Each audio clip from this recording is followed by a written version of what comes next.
supposed to happen today? Oh, today's our big day!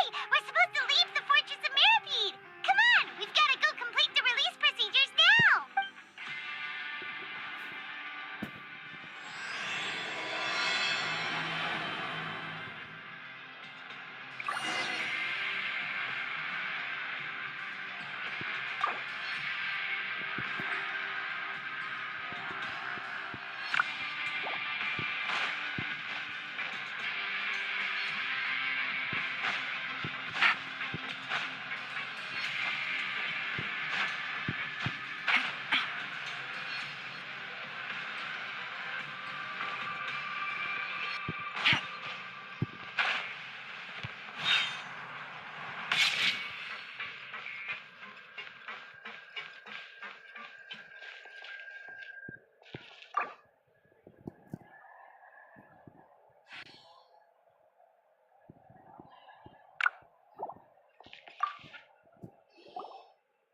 Please, sign here.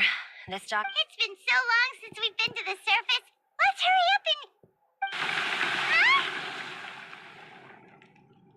and... What's happening?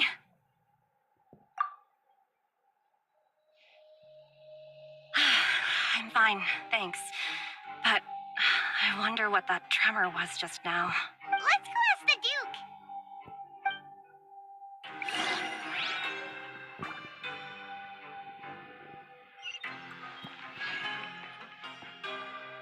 Take it easy.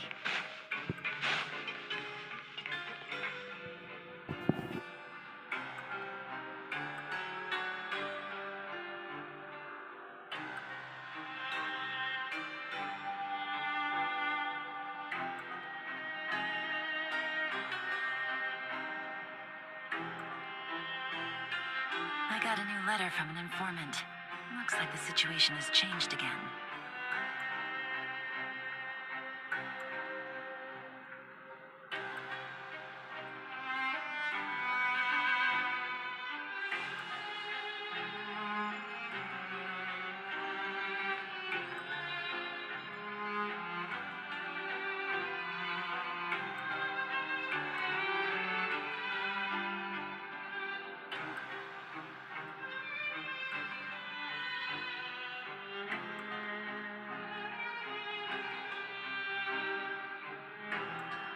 Huh, good roll. All right, maybe I'll take one more day off and knock out the rest of the work once I'm feeling up to it.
Navigating the world is a whole lot easier with a few different identities to choose from. Need me to come up with some for you?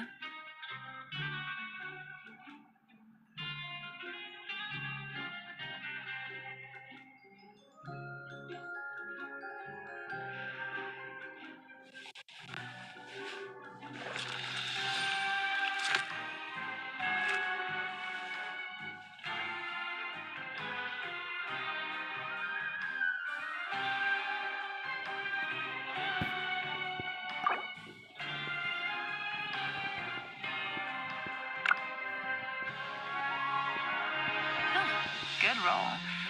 All right, maybe I'll take one more day off and knock out the rest of the work once I'm feeling up to it.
good to see you two.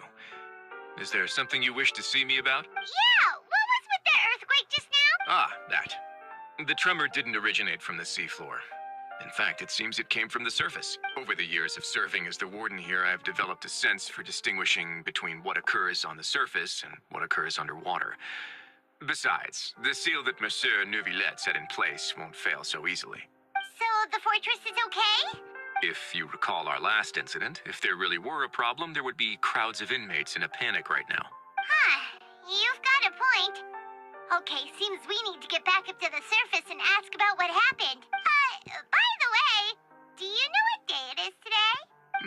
I believe today is this month's pipe cleaning day. Wait, seriously? Aha, yes. Have you completed your release papers? Yep. It's you two. Are you leaving now? That's right. Today is our last day in prison. But now that Paimon says that, it doesn't feel like we were... Oh, yeah. Paimon feels fond of this place now. Well, then be sure to come back and visit. I'll miss you. If you've signed the release papers, then you're free to go. The guards will escort you out. You're not going to see us off? I knew you'd ask. All right, sure. Let's go.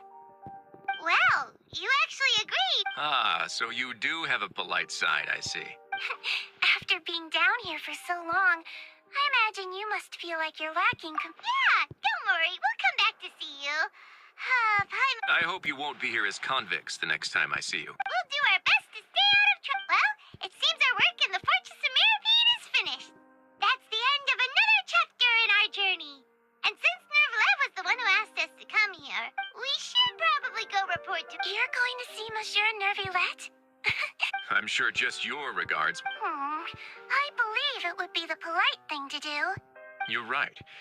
I've heard the Palais has been terribly busy these days. Tell him that I hope he hasn't been overwhelmed by the recent string of troubles.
I got a new letter from an informant.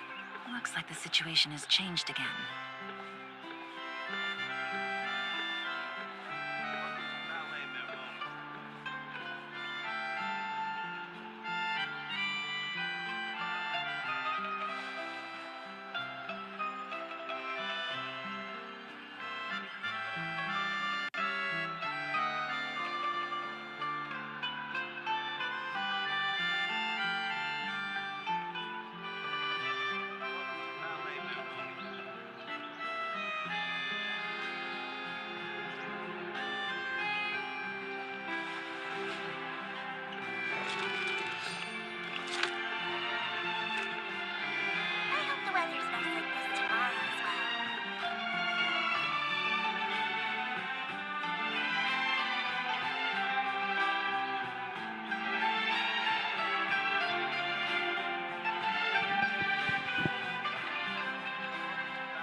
Flame Harmonia sure is buzzing with activity today.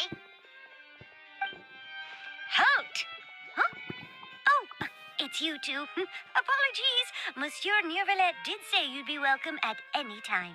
Excuse me, would you mind helping me take a look at this report? I'll be right there. Sorry, I've got my hands full here. You can see yourselves in. Everyone's so busy.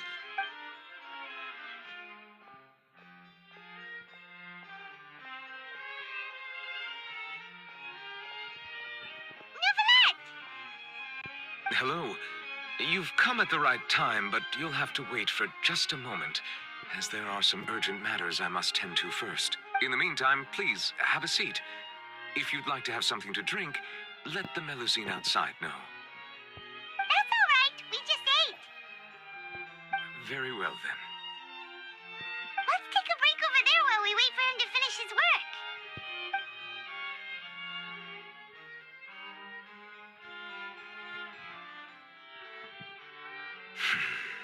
All right. That should wrap things up for now. Are you done with your work? Yes, sorry to keep you waiting. Today should be the day you were released from the fortress of Meripede, and it appears that you've managed to complete all the release paperwork. That's right. And we came here to see you right away.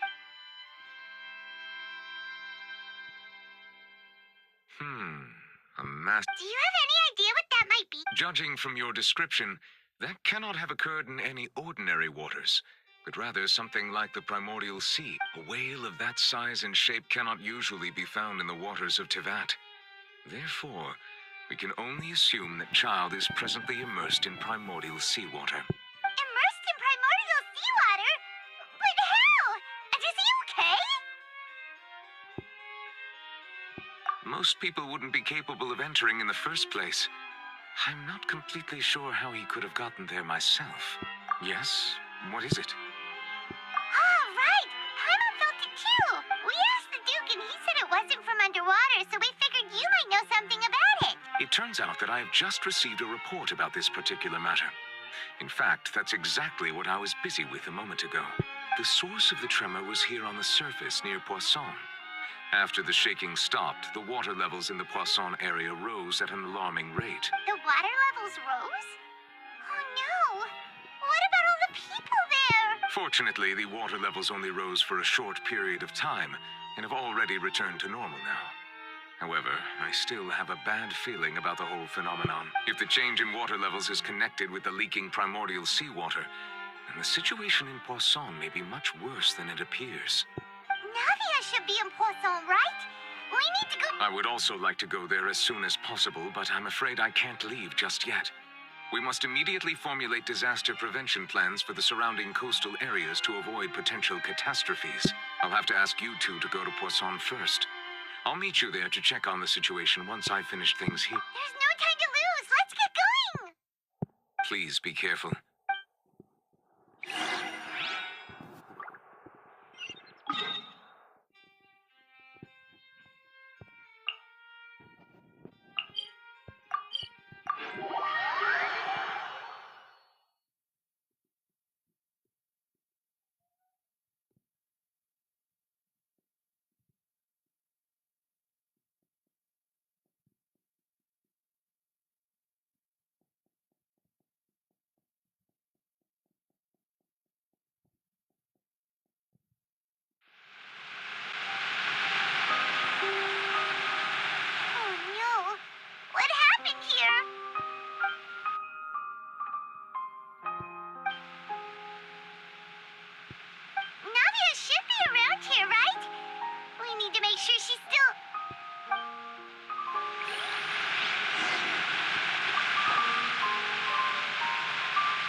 not young anymore.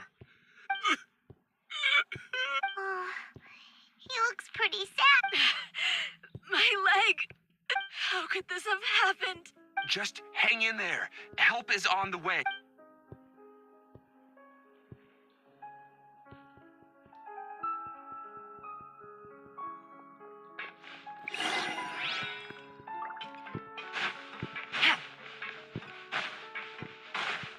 Take it easy.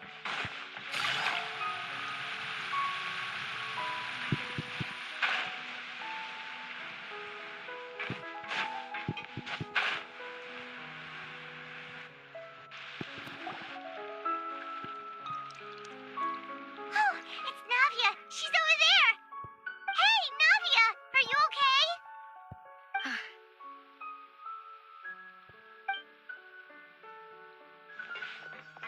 You're here. We heard there was a situation in Poisson. Yes. As you can see, the water level suddenly rose.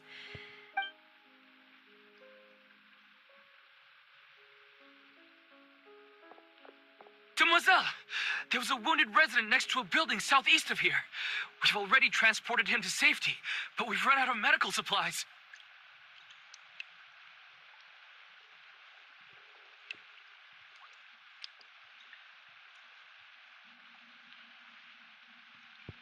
He's wounded? How badly? He fell, so it's probably a broken leg. He's pretty shaken up. When the water level rose... He jumped down then.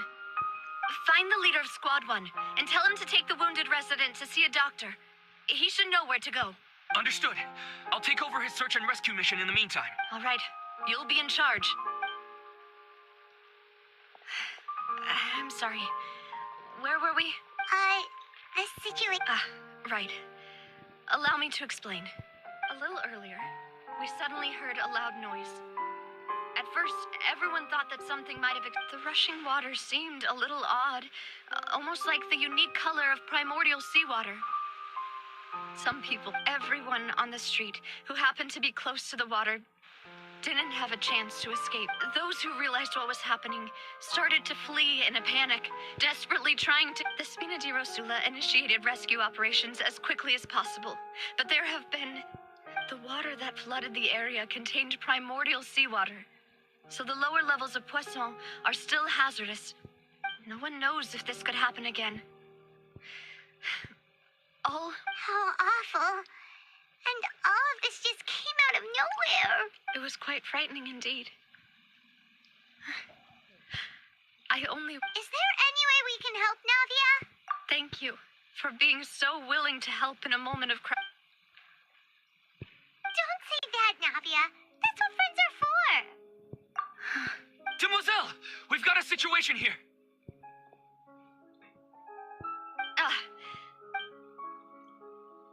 Sorry. I need to go for now. And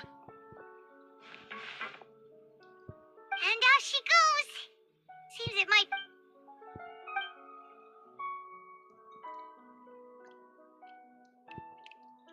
Okay, the wounded are being tended to, and we finished a preliminary head count. More support has just arrived, so I suppose I finally have a moment to focus on my own matters. Of course, we should remain ready for anything, and continue doing our best to rescue others. I'll be sure to have every traveler. Paimon, would you... Huh? Right now? Thank you.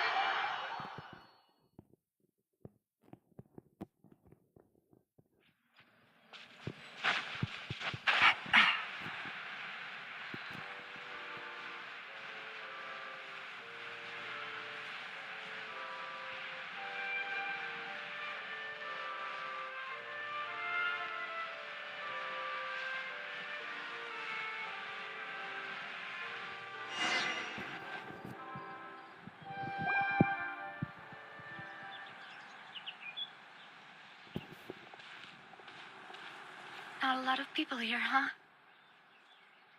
Well, given the time of day and the whole situation in Poisson, Paimon doesn't think there'd be a ton of people here visiting graves. Right.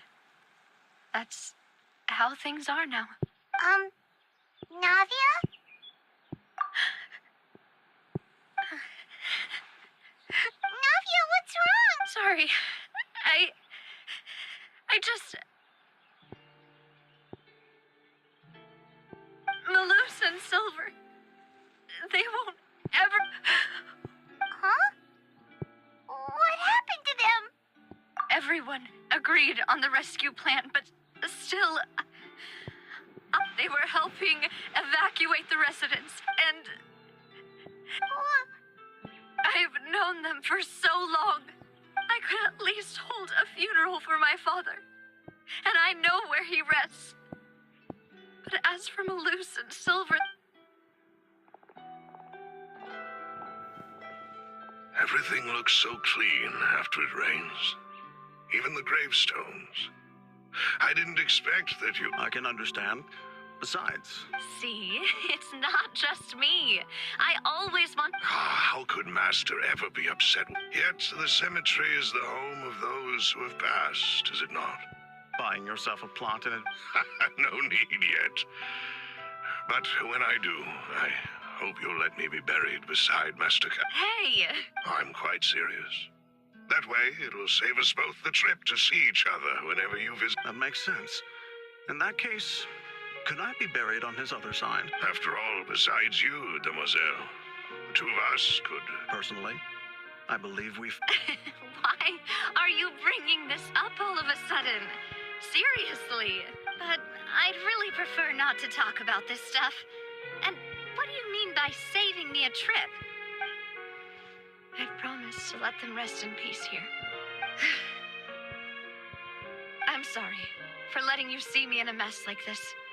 I don't usually cry, really.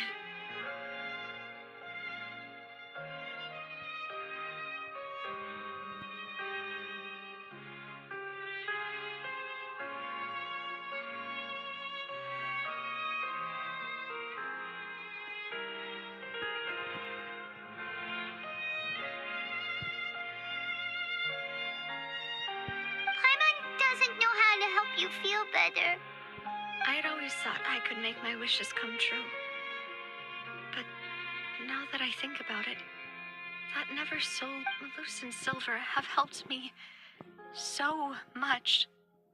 But by contrast, I could do nothing for them. I'm so sorry. You can spend as much time as you need here, Navia. Thank you. By the way, you can have a look at this. It's a list of victims from the incident that took place here.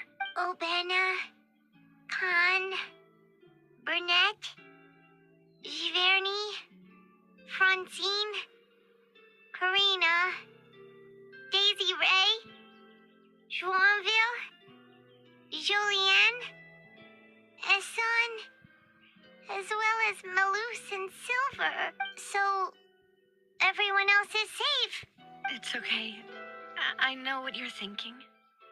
And the overall outcome indicates that the cost...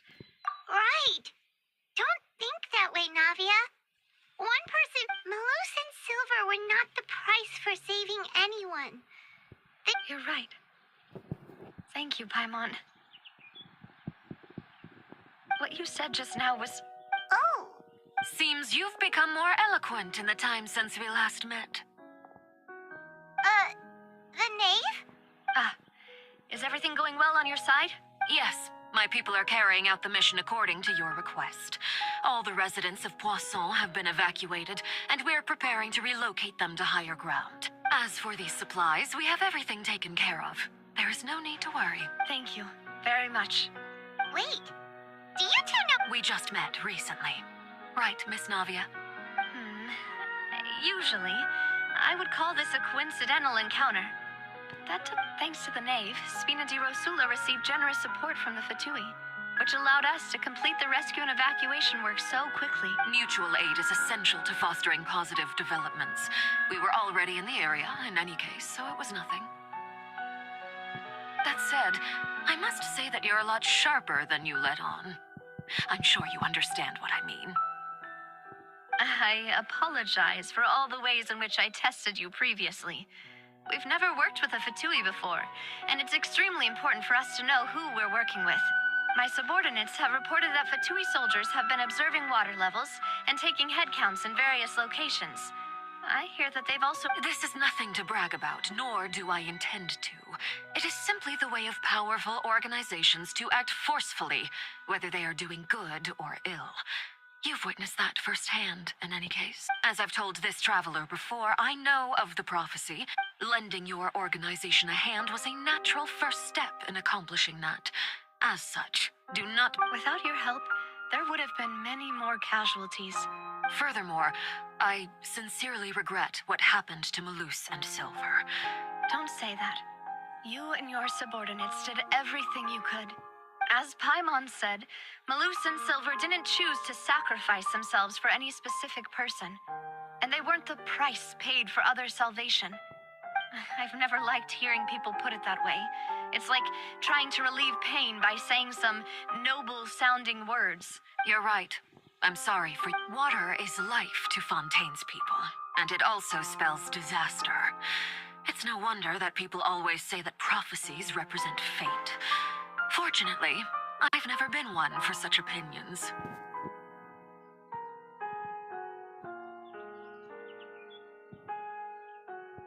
So, you're one who will try to change fate? Of course. That is why I'm going to... By the way, Traveler, Paimon, one more thing. Alright, then we'll just... That is a clever and useful conversation technique, which I do like to use when necessary. Traveler, I'm sure you remember that I said we could work together when we had the chance. You and I both know that there may be issues with the Primordial Sea. Previously, it was the Fortress of Meripede's sluice gate. Indeed. Allow me to share the latest intel I've received from the House of the Hearth's intelligence network with you. During some recent investigations, a child claimed to have discovered some ruins near Poisson. The ruins date back to ancient times and seem to be worth investigating in many ways. Judging by the dating of the ruins, they may be related to the prophecy and the coming crisis. The situation is becoming more urgent, so any pertinent information will prove extremely precious. My people initially came to prepare for ruin exploration. Unexpectedly, this disaster struck, and at present, we're all busy prioritizing the rescue effort. So that's why the Fatui were already in Poisson. I wanted to take the children along, but unfortunately, Linny, Lynette, and Fremine have all been dispatched to higher ground to assist affected residents. Linny told me that outside of the house, the person they trust most is you. Which is why I want to give you this task. The House of the Hearth's members see each other as family, but Linny, Lynette, and Fremine said that they also see you as such, even though you are not from the house. I'm sure you already understand how earnest they consider their friendship with you to be. Oh, that somehow makes... The intel I just shared about the ruins could fetch a high price. But since the children consider you family, it's only natural that I freely share it with you. Got it! So all we gotta do is go to some ruins, right? Excuse me, but may I tag along? You wish to join, Miss Navia? But are you sure you're up to exploring some ruins? You need to rest. Well, I'm sad, yes. But I can't just go back and plop myself into a chair by the roadside and do nothing. There's no point in being depressed while we still have a disaster on our hands. As my father's successor, I must live up to the hopes he had in me. Besides, I'm also doing this for myself. I need something, a distraction, to keep my mind off Malus and Silver.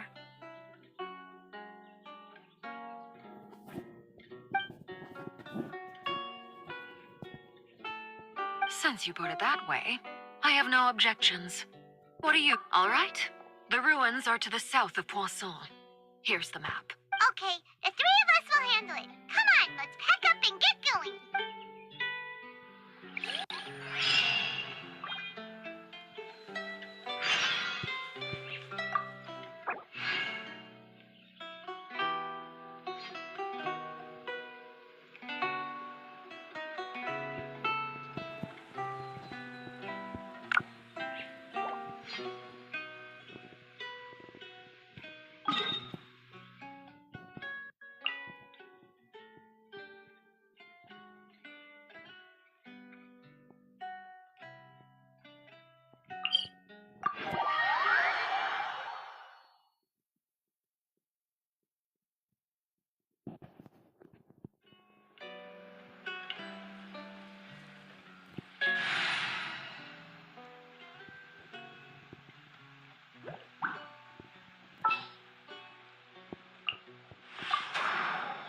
We may leave at any time.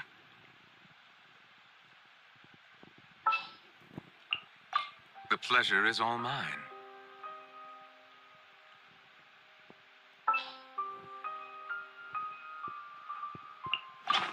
I won't hold you back. Much.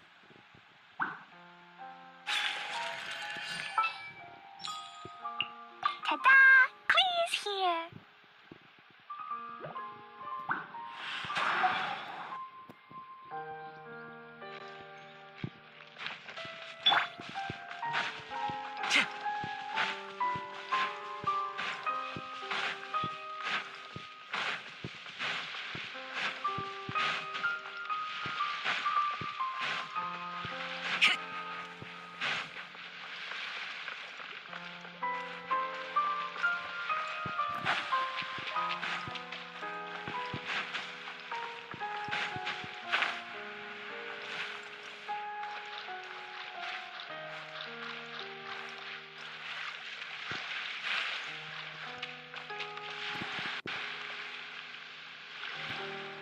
So, are these the ruins the knave was talking about? They seem to be pretty ancient, all right. Let's go in and have a look. Just be careful.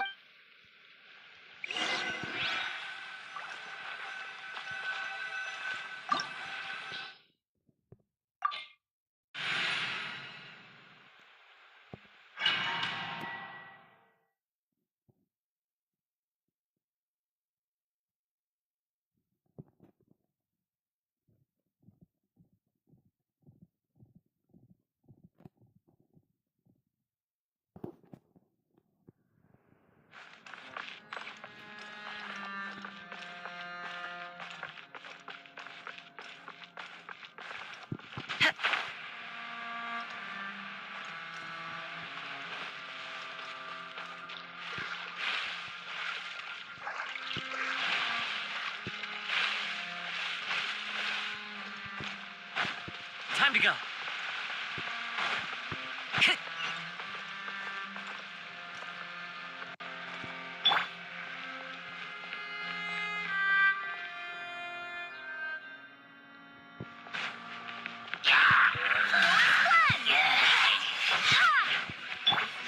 Let's light it up! Everybody stand back!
place has also been contaminated by primordial seawater.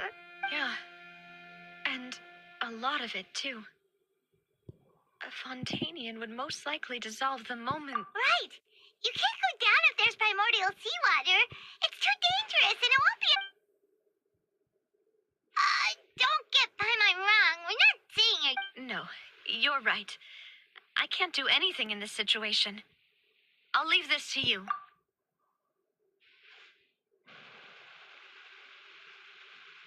That complicates things. Maybe the only way left. In that case, do you want to wait? The water levels here are unstable, and I'll go together with you. Perhaps we'll find the exit. All right. Come with us for now.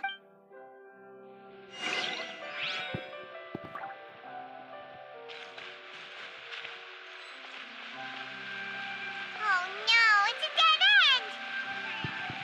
Let's try climbing over from the side.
Wait! There's something wrong with this bridge!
Demoiselle?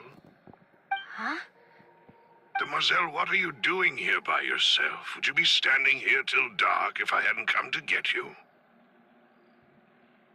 Maybe she just wants some time to herself, Maloose. Hmm?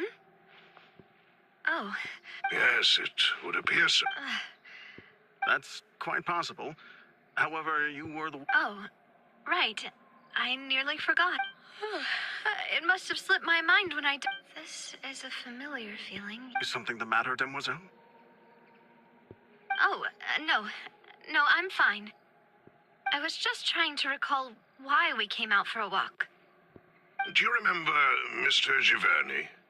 He'd requested our help before with foreign merchants who had... We were headed to see how things were going with him at the moment. Ah, right. Yes. Oh, Miss Navia. Ah, Mr. Malus. And Mr. Silver, too. It's... How have you been? I've been great. Thanks to your help, those bothersome merchants finally realized that I wasn't the one they were looking for.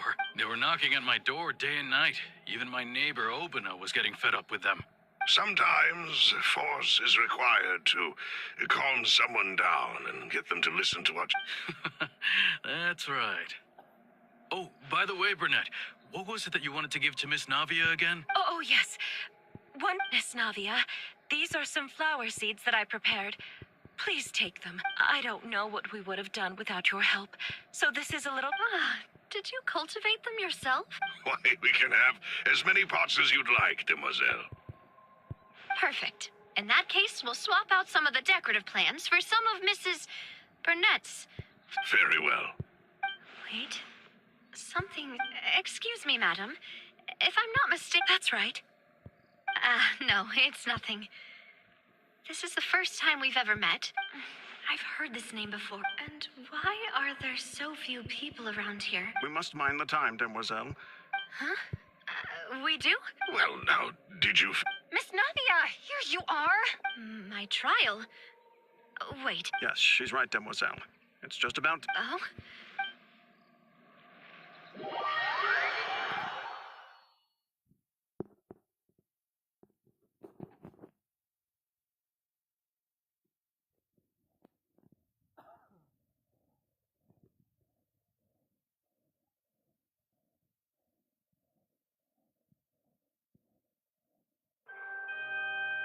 Look, it's Navia. She's here. And her two attendants are with her. Goodness. Everyone's finally here. There sure are a lot of people here to see the trial. And they all seem to... Karina, Desiree, Joyville, Jolien, Essen. Wires. And as for the judge... Huh? Please sit in the defendant's seat. Don't... All right. But... Typically, it wouldn't be allowed, but... Hey, what kind of place do they think this is? Come on. Do they have any idea what they're... Enough with the whispering! Could someone please... My dear Miss Navia, have you not yet As all here know, you are Master Callus's successor. After you took over the Spina, you treated all of us just like the late Master Callus had. Not only you, but your butler, your subordinates, nearly... Wait a moment. Yes, correct. Absolutely right. And that is why you stand... We are one big family, all of us who are from Poisson, Therefore, this fair and honorable court shall declare you guilty, and you... Huh? Everything you have said is correct. Ah, well, if that's what... What? I know all these people. Why are they laughing? I seem to remember now. Wait just a moment. This isn't right! Malus? What was that, Mr. Malus? Our conclusion is very clear and unanimous. Let the court judge her now. She's... Stay here, Navia! You're one of us! Demoiselle, don't admit guilt.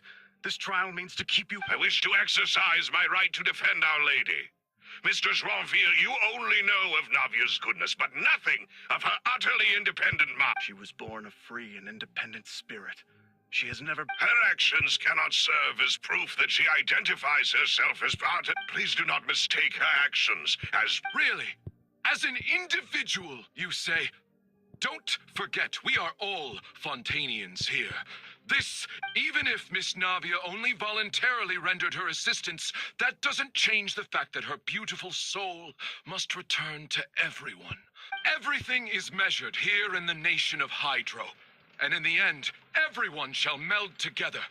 Thus, when a unanimous opinion emerges, now I speak for everyone. Our opinion is consistent.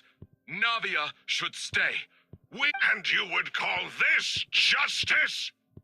Have you forgotten how much you all once wronged to begin? Do you mean to defy our justice? If your justice is flawed, then why should we acknowledge? As you said, we can also have our own justice.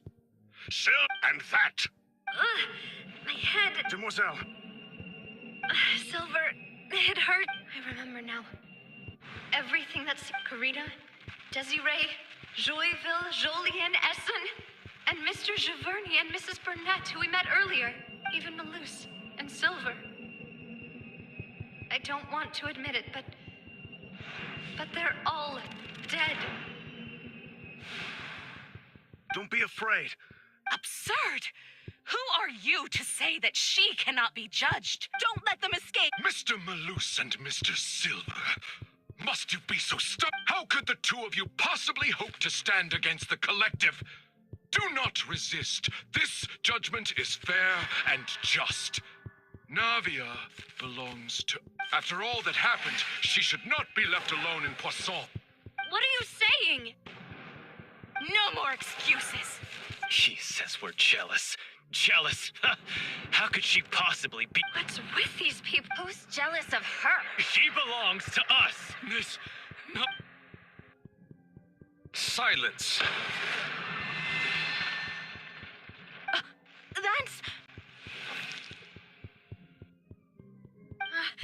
Monsieur Neuvillette! Such commotion is prohibited in the court.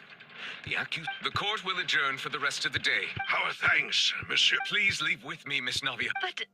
Go on now, demoiselle. This is your loose. My apologies. I couldn't resist making one little joke once I realized that... Malus... Silver... Quickly, you must... Goodbye. Farewell.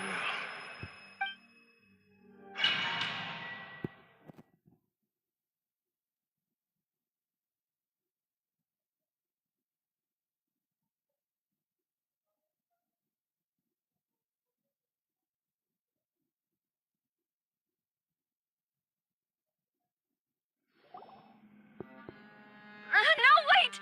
Just a second! Navia? You're awake? Good. I must have been dreaming. Malus and Silver were still... It looks like you're all right. Did all the sad feelings cause you to have a nightmare? The ruins you were exploring suffered a cave-in. When I arrived, I found you were just about to be dissolved within... I think I saw 2 Oceanids protecting you. It was only for a moment. Were it not for their intervention, I would not have been able to... Wait, did you say Oceanids? Perhaps those 2 Oceanids were the... I always told them that they didn't have to protect... Please come with me.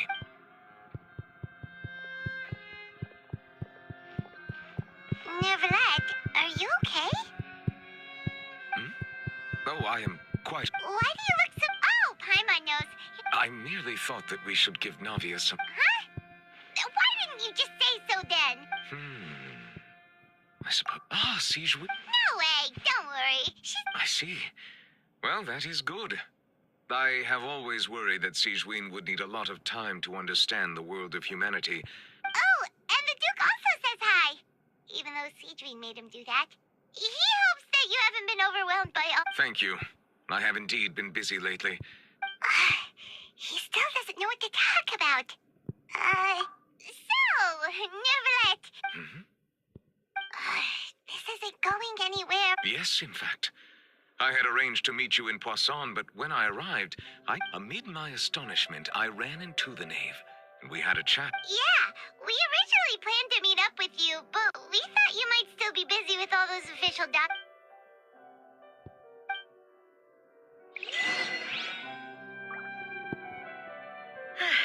I'm sorry to have kept you all waiting like that. I'm feeling much better now. I guess we should get going again. Will you come with us, Monsieur Neuvillette? Yes, if you wouldn't mind my company. All right! Another one joins the party! Let's get going then!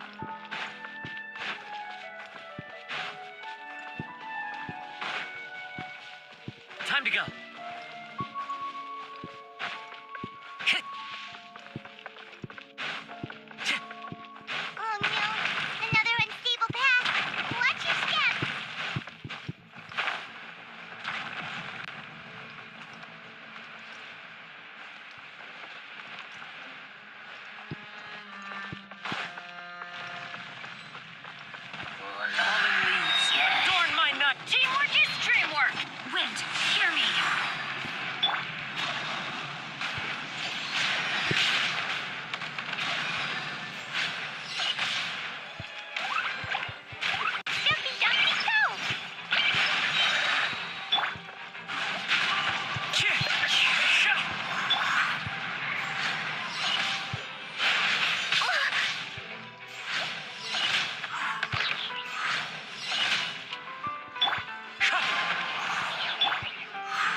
Time to go.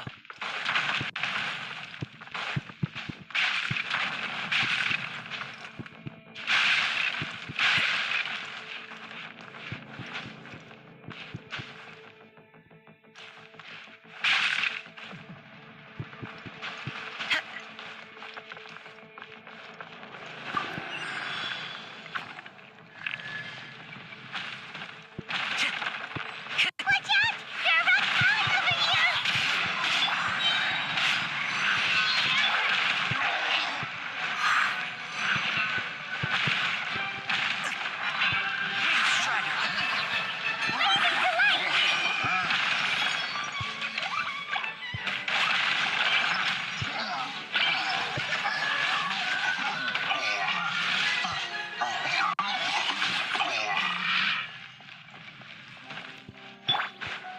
Let's light it up!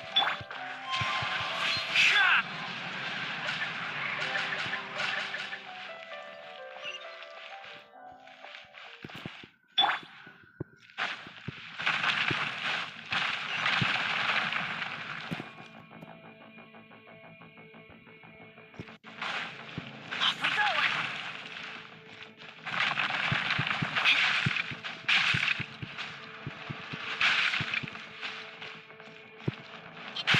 Almost at the top. Keep it up!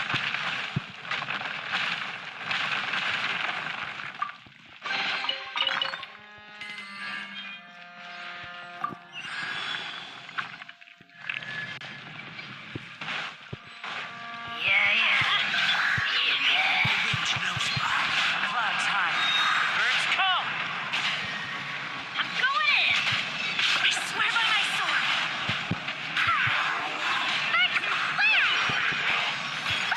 Not really! Dumpty dumpty go!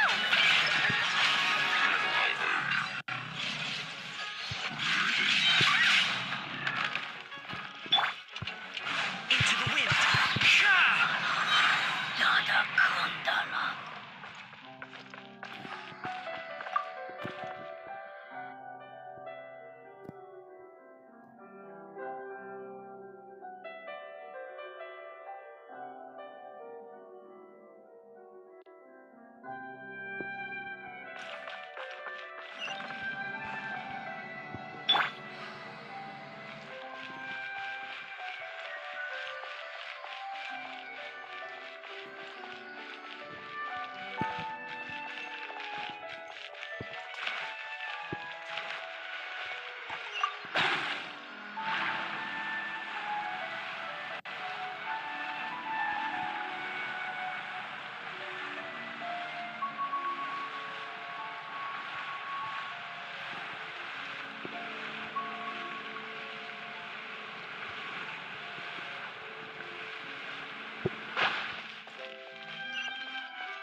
Looks like we've reached the end.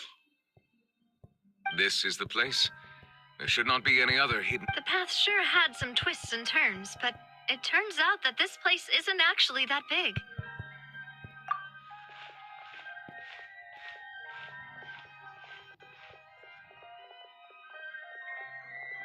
Stone slates. It seems like they were put here as an offering. Could we take them down and have a look? Perhaps we should just leave them be for now. There are 4 locations in total, but only 3 stone slates.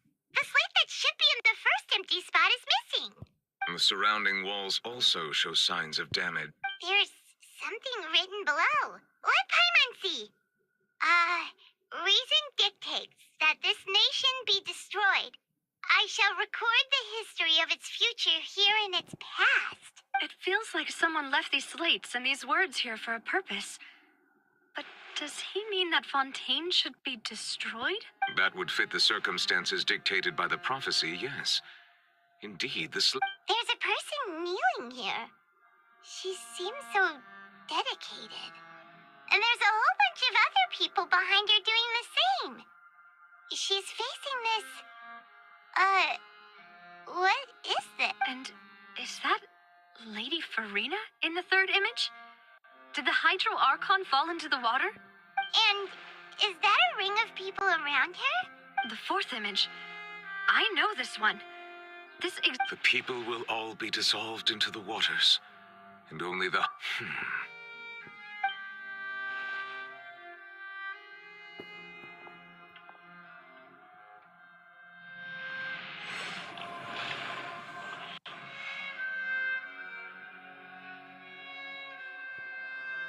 More information should be hidden in these slates, but I fear I cannot easily uncover it. Don't blame yourself, Monsieur Neuvillette. Deciphering ancient stone slates isn't one of your duties. Ooh, Paimon's getting the chills just looking at... This says that it's the history of the future, right? That means the... I really hope it doesn't mean that. Still, Paimon feels like these images... Huh.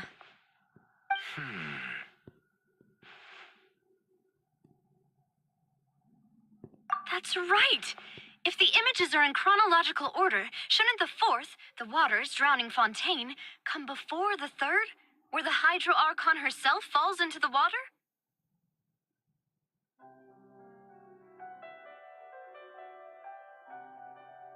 And yet the order is reversed here.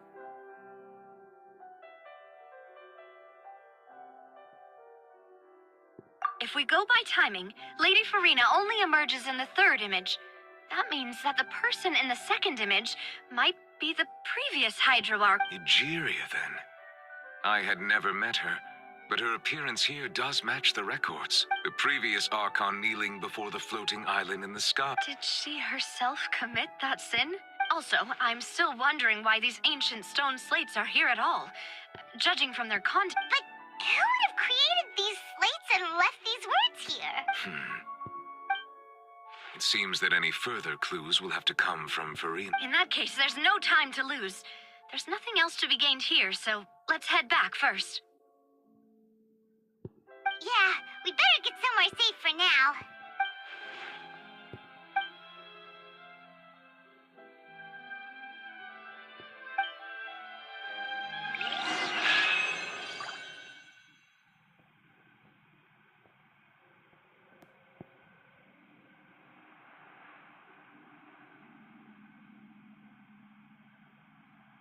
Totoko? Totoko, where are you?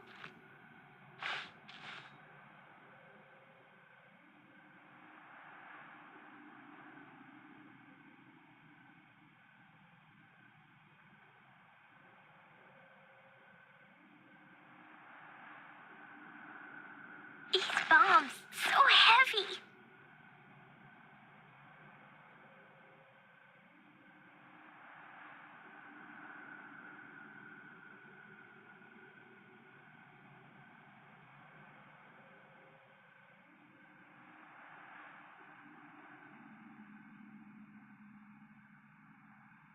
Totoko? Totoko, where are you?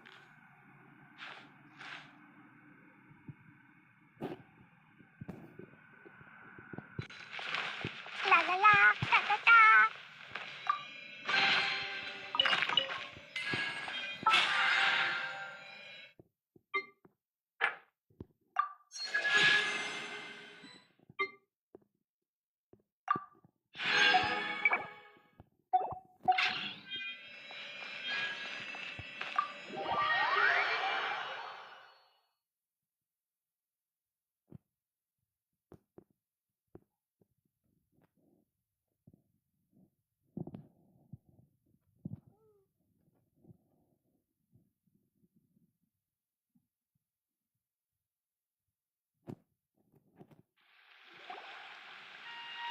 Let's split up here.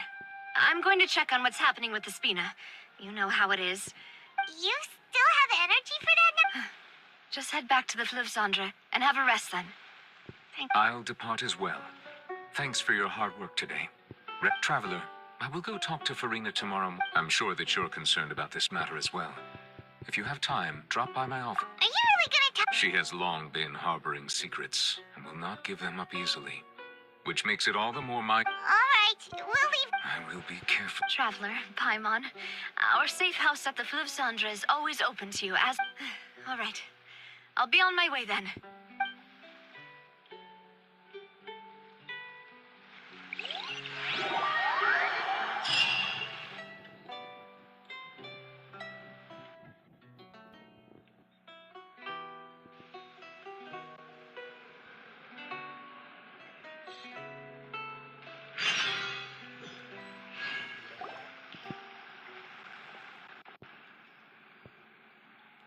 Welcome back. We've got a special menu prepared for you two tonight. Yay! And there's good food too. No, the boss is the best. Ooh, desserts. Nice. These are all Paimon. Paimon's already starting to forget what happened today. Oh, that voice. Is that who I think it is? Huh? It's you two.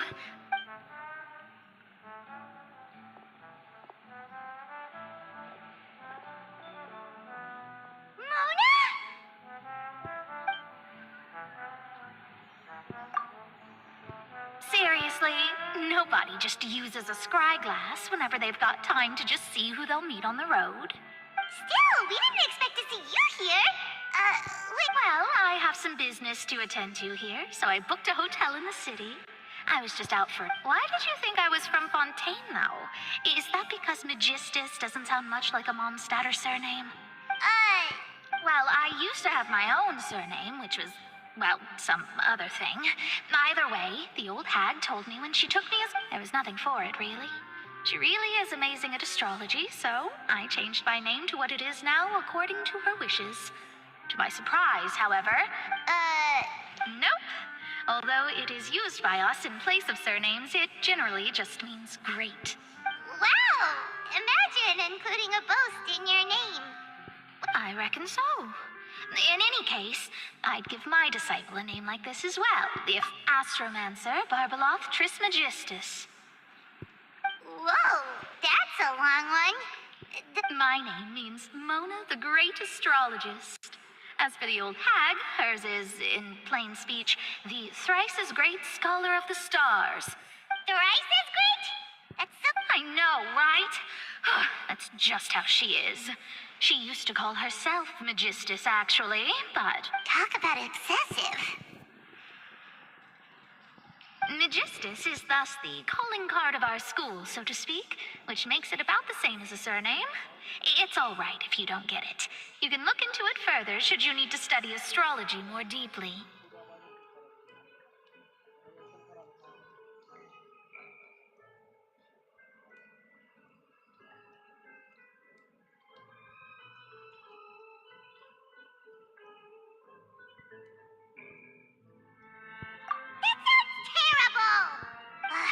But anyway, you're not Fontanian, are you, Mona? You're from... Well, I was born in Mondstadt, yes.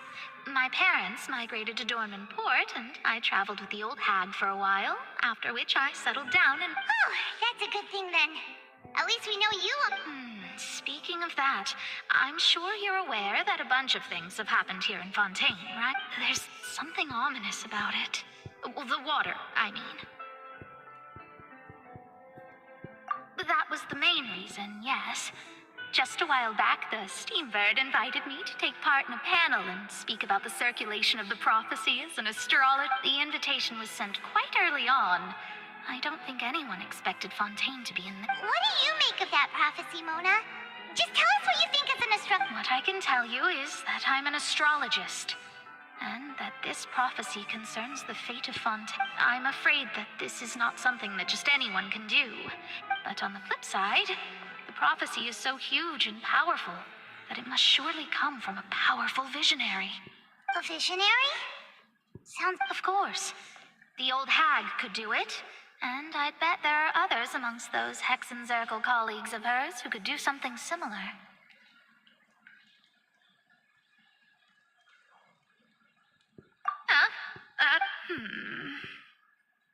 All right. Thanks, Mona. You're amazing. Oh, well, this is something only I can do after all. That's the greatest of astrologists for you. Indeed, indeed. Oh, sorry. I came to see what all the commotion was about. Oh, whoops. Guess we were getting a little too carried away there. Well, I'll go tend to my own business now. And there she goes, quick as rushing water. And here we are with the Spina guy giving us suspicious look. If Paimon hadn't spoken for you, it'd be you getting all the weird looks. The things Paimon does. That's more like it.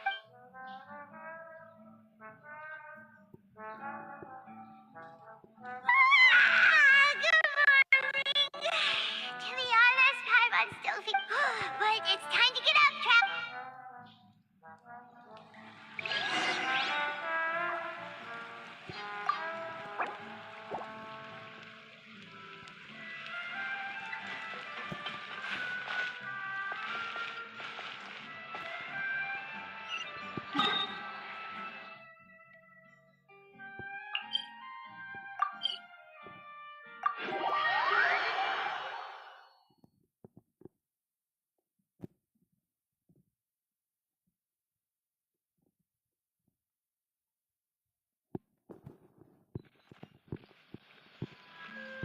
La la la.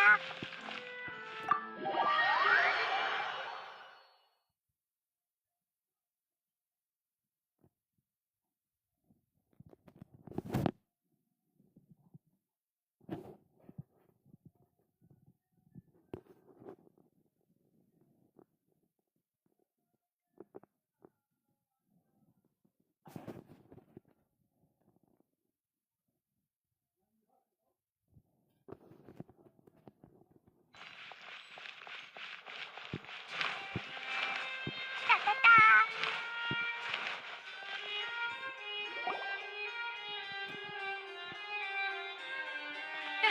You're here! Is something wrong? Monsieur Neurvalette and Lady Farina, they seem to have gotten...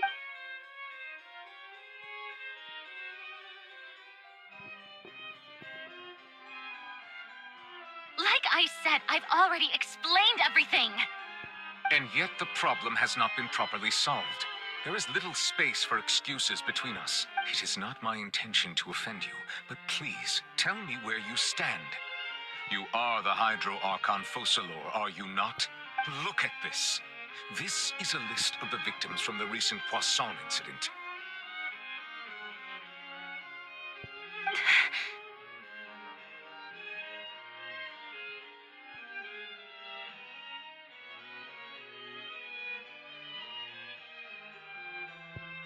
You mean... We did not arrive in time to avert this disaster, and I will not have it happen again. I will say this once more. You must tell... Yesterday, I found 3 stone slates in some ancient ruins near Poisson. Do you know anything about those? Seriously?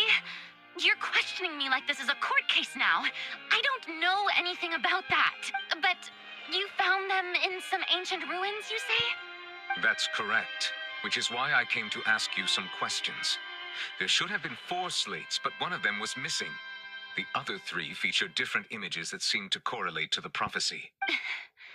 The second of these slates depicts the previous Hydro Archon Egeria kneeling before a floating island in the sky, as if confessing something. Do you know nothing of this either? I don't. I've never... I'll ask you again. Do you really have no information regarding the previous Archon? My deciphering of the slates indicates that the Hydro Archon Egeria once had to confess to, or apologize for, a certain sin. If anyone would know about it, it should be you. All gods don't have the same secrets, you know. She was herself and I'm me. Is it really so strange that I know nothing? I understand your concerns, but I'm sorry. Forgive me for saying this now, Lady Farina, but I have long known of your various secret investigations into certain matters. There are several indications that you have been investigating the prophecy on the sly. This is not strange in itself, considering that you are the Hydro Archon. But it is strange that you should also claim to not know any of Egeria's secrets, as well as do nothing following your inquiries. You have never been as superficial as you have presented yourself to be, nor are you a fool. And yet, your behavior is very inconsistent.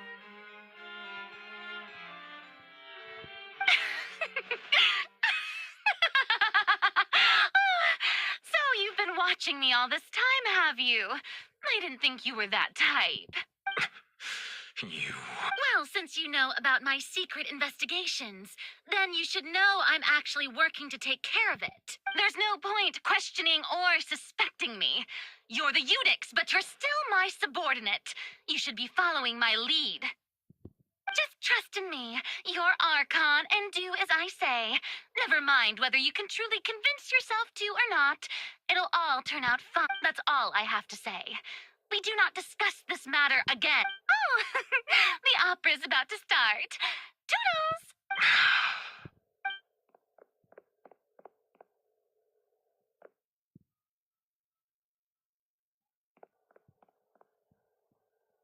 Did Farina not notice us standing by the door? What? I assume you've been outside for a while now? Oh! You noticed! She was in a great panic, though I cannot discern the reason. Our discussion reached impasses time and again, a state of affairs that we cannot allow to continue. Still, I do not understand. Dialogue is the basis. Everyone in her inner circle has noticed that she is hiding some secret. The issue is her... We may have to create a situation in which she... Oh? Normally, people will only reveal the truth when standing trial. Perhaps we... But Farina's seen so many trials, and she's really good at dodging questions. We will need to consider this thoroughly, join forces with various parties. If at all possible, I would prefer to recuse myself from this affair, but we must prevent the prophecy from coming to pass. This may be cruel to her, but all Fontaine is in crisis. The information... But who will lend us that...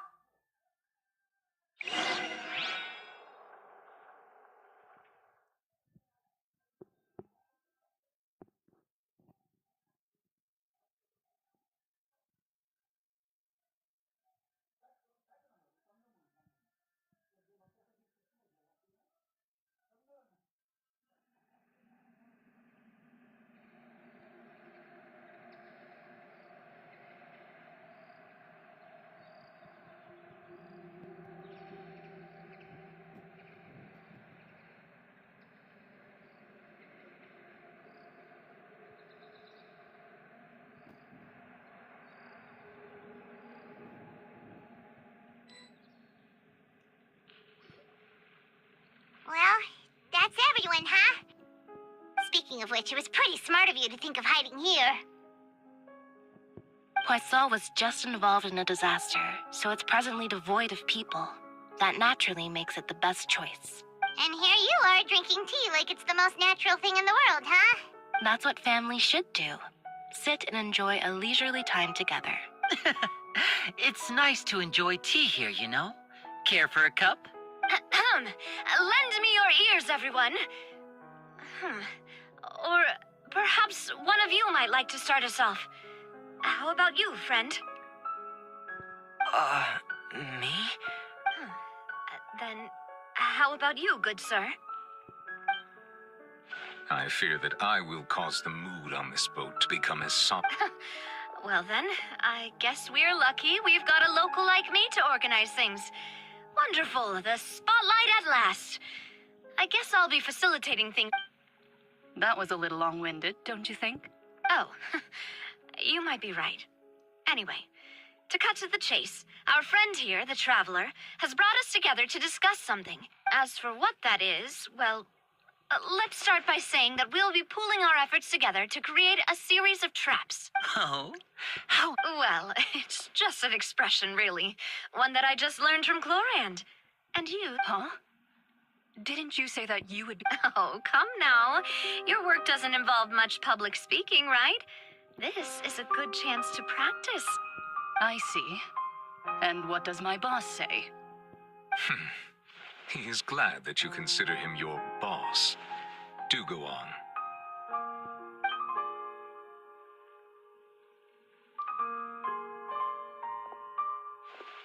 In that case, do any of you have experience hunting? Not that I recall. Fremine and I once used a wooden stick in a basket to catch wild rabbits when we were young. I've also gone diving to catch some fish before. I'm afraid not. You may or may not have heard. but Fontaine once played host to a group known as the Marechaussee Hunters. Though that was their name, they did not hunt animals, but rather various monsters left behind by the ancient dynasty of King Remus. Today, Fontaine's monster population has already thinned greatly, so the hunters have blended back into society, taking up arms in other lines of work.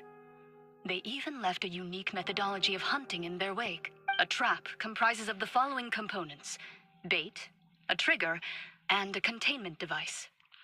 Sometimes a lethal implement will also be necessary to deal with the prey. So, if we were to build a trap together, right? For me, I would prefer something basket-shaped. Pigeons and rabbits will see the bait and naturally enter the snare. Our line of work requires a deft hand, and we're some... You used some of those techniques while moving the people of Poisson, didn't you? My subordinates mentioned that you even performed some magic for the bawling children. Yes, and I even managed to gather some intelligence in the meantime. I'm quite the multitasker, if I do say so myself. I'm afraid I can't claim that as my strong suit. I prefer more stable methods. Calm and steady. And I can be their assistant. With discretion, I'm sure. I'd probably use some sort of mechanical animal. Papa once bought me some small clockwork squirrels, mice, and such. When placed in the forest, they can attract others of their kind. I remember that you liked those too, didn't you? I did. And that would be a good way to go about it. If they're realistic enough, animals of the same kind will follow them all the way to the trap. What about you, Monsieur Neuvillette? I fear I do not have any... That makes sense. You usually solve, but I do have one more question for you. If we were to create a trap now, how would you design it? I would like for it to be effective, but bring no harm. Kind, as always. However, our intent, if we wanted to kill the prey in one strike, we would need a powerful implement. However, that also goes... Wait, why is that? Only a hunter who's a true expert at subduing their prey can snare it without harming it. The lot... We hadn't thought of seeing ourselves as hunters. It kinda works, but maybe it's still not the best metaphor.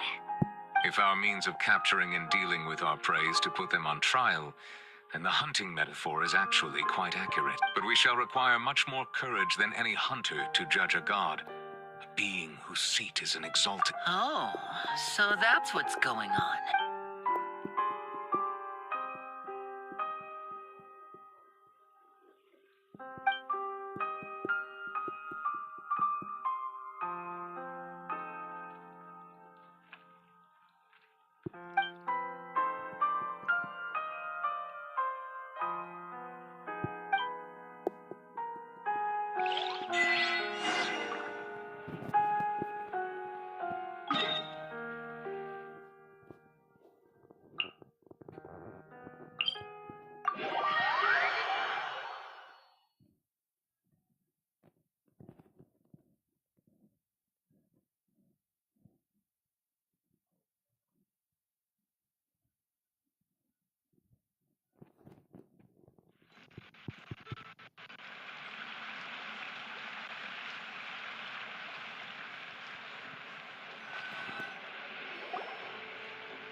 It's been a tough few days, hasn't it?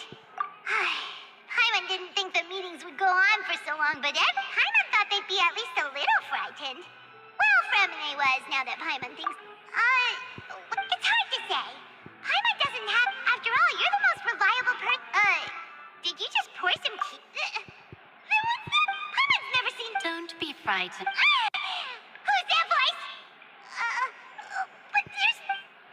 Aw, have you forgotten? Wait, you are familiar. You're the voice we heard from the sky in Sumeru. The voice from the sky, You're feeling lost now, just as you were feeling previously. I sensed that confusion and thus came to you. Guiding people isn't irresistible. Consider me a passerby, just accepting a commission from my friend's disciple on a whim.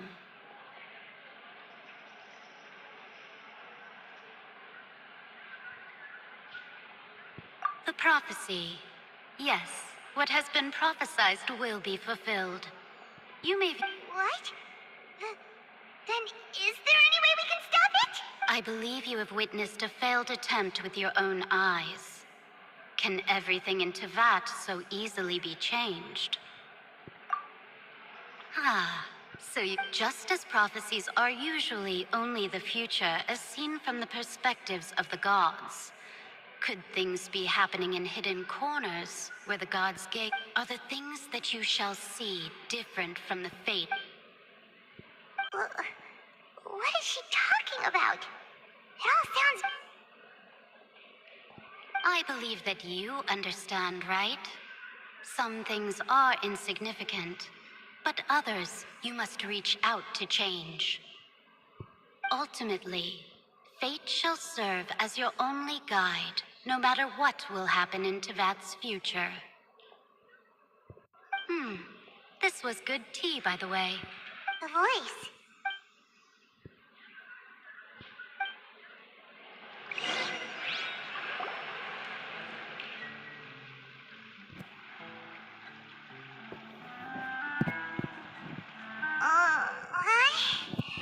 I want to hear someone talking.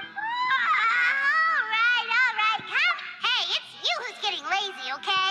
Well, I see I've walked in on some lively band. Luna! Fine, just fine. I went to take part in that Steambird panel. It turned not all Fontanians are pessimistic about this. One journalist mentioned that sitting around and waiting for the end to come would be wrong, and that they should make... Did she have pink hair by any chance? Why, yes, it was Charlotte. I assume you've heard of her, no? That daredevil journalist? I'm in full support of her view. Prophecies are very important, but how can people allow their lives to be commandeered by just a few words?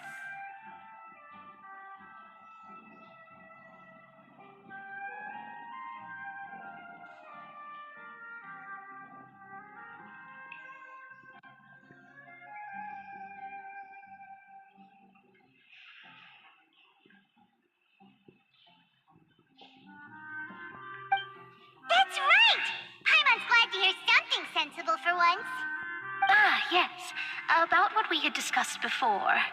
I did try, but I'm afraid I couldn't reach the old hag. Huh?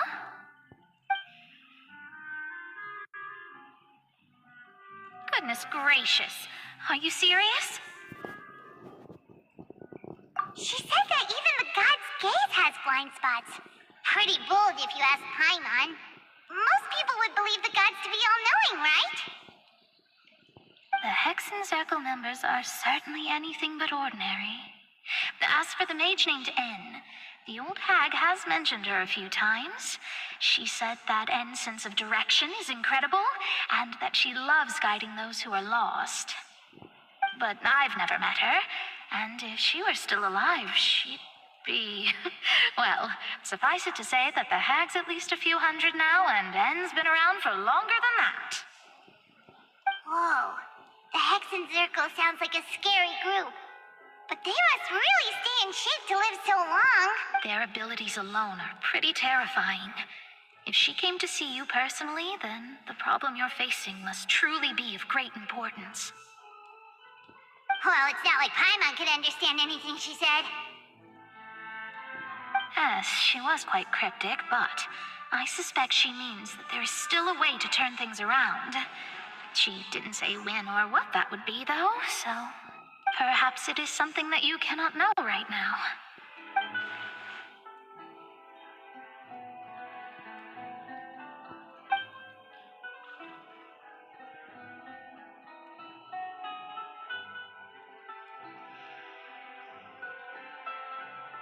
Traveler, Paimon, are you two all right? Oh, we're fine. We're just a little down right now. It kind of feels like the end is coming, you know?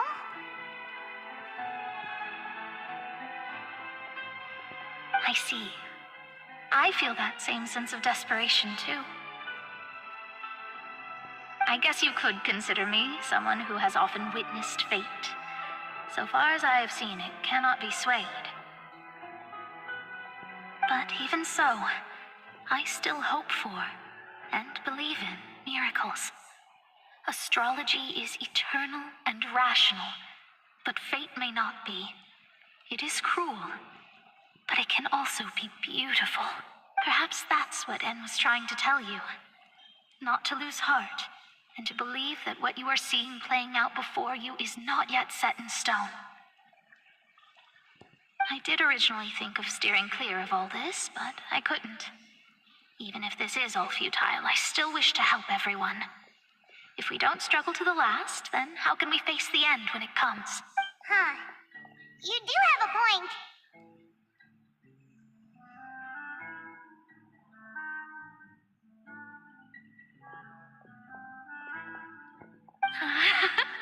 There I go, talking about astrological principles again. Sorry about that. The moment I start talking about work-related stuff. I need to get going. It was worth trying to comfort you, even if only a little. I believe that you'll help those who are struggling in the same way I did. I suppose that might be why we always seem to meet by coincidence.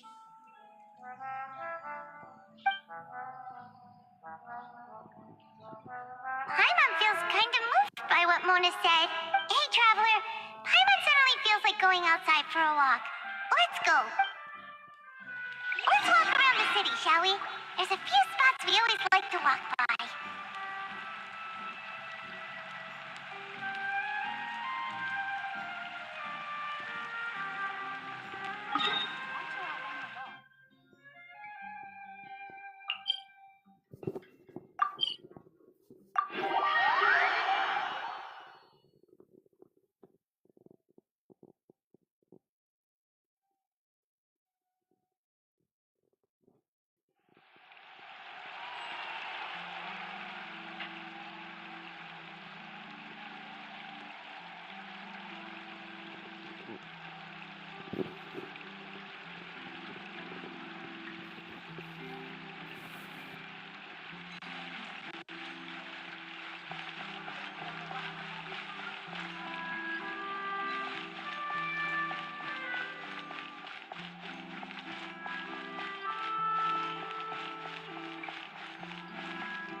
Huh?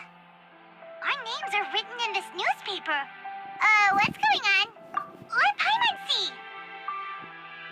The underwater stronghold, the Fortress of Meripede, has continued in its noble autonomy, but that does not mean that others cannot interact with it. My recent attempts to enter the fortress bore little fruit. Huh. Guess Charlotte still hasn't given. Thus, did an Outlander friend become the focus of this report? A blonde adventurer with their white fairy, legends trailing in their wake. It is said that this mysterious traveler once visited the underwater fortress.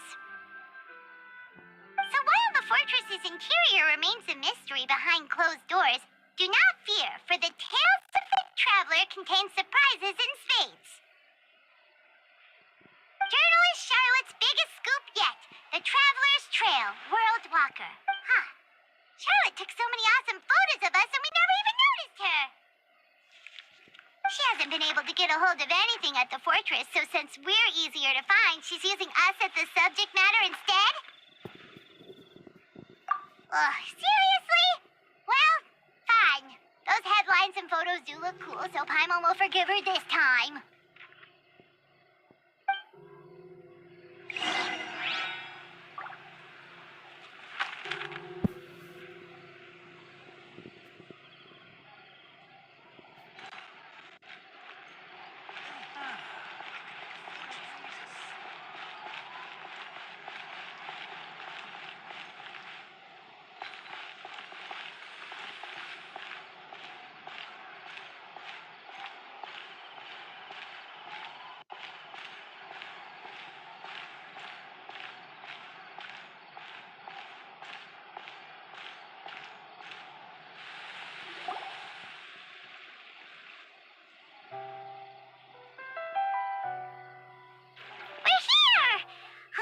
Paimon's hungry.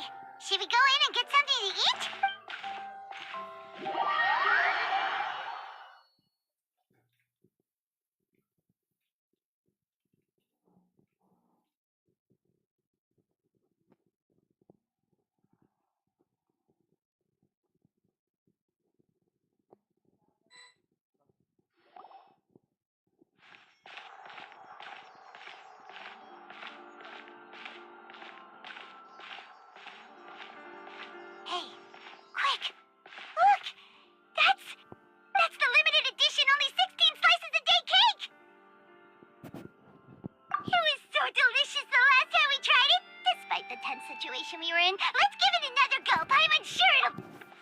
one slice of cake, please. Someone showed up after all. Oh, wait, you're the one from the Palais Mermonia. Oh, are you here to buy cake too? It seems Monsieur Nervalette was right. You really... Wait, did he really say something like that? That's right. Even he has his own preferences when it comes to food. As for me, I love the cake and coffee here. Do you come here often? Usually every day. Every day? It's part of my daily schedule, apart from work. Then what if someone told you one day that this place would be closing soon, and you wouldn't get to eat cake here? But why would it close? Well, Paimon doesn't know either, but maybe... Oh, the prophecy. To be honest, I haven't paid much attention to that. No. It's the same for eating in general. You might not be able to eat tomorrow, but if you can do so today, then you should carry on. That's what people call living, you know. Huh. Don't be sad. Excuse me, could I have 2 more slices of cake to go? These 2 slices are for you. Sijuin said that this kind of expression you're making is what humans call being sad. Oh, you know Sijuin? I sure do. She was born before me, and she sometimes comes to the surface to teach us things about humans. She said that humans are creatures that are saddened easily, yes, and you can only lift their spirits by feeding them delicious food. So I've got something else to do, so I'll be going now. You 2 try to stay in a good mood after eating, all right?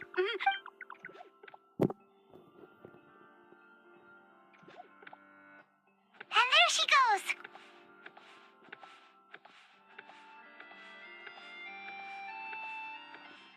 All right, let's dig in.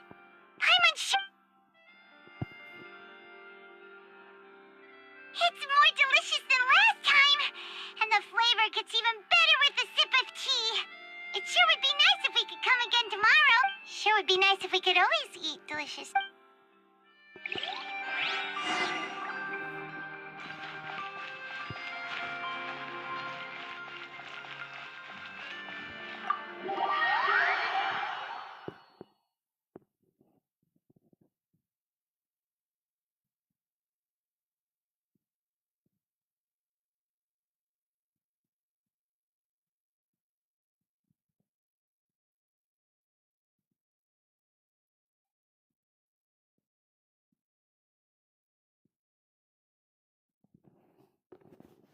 Oh, we're near the Steambird office. Let's go look for Charlotte and have a chat.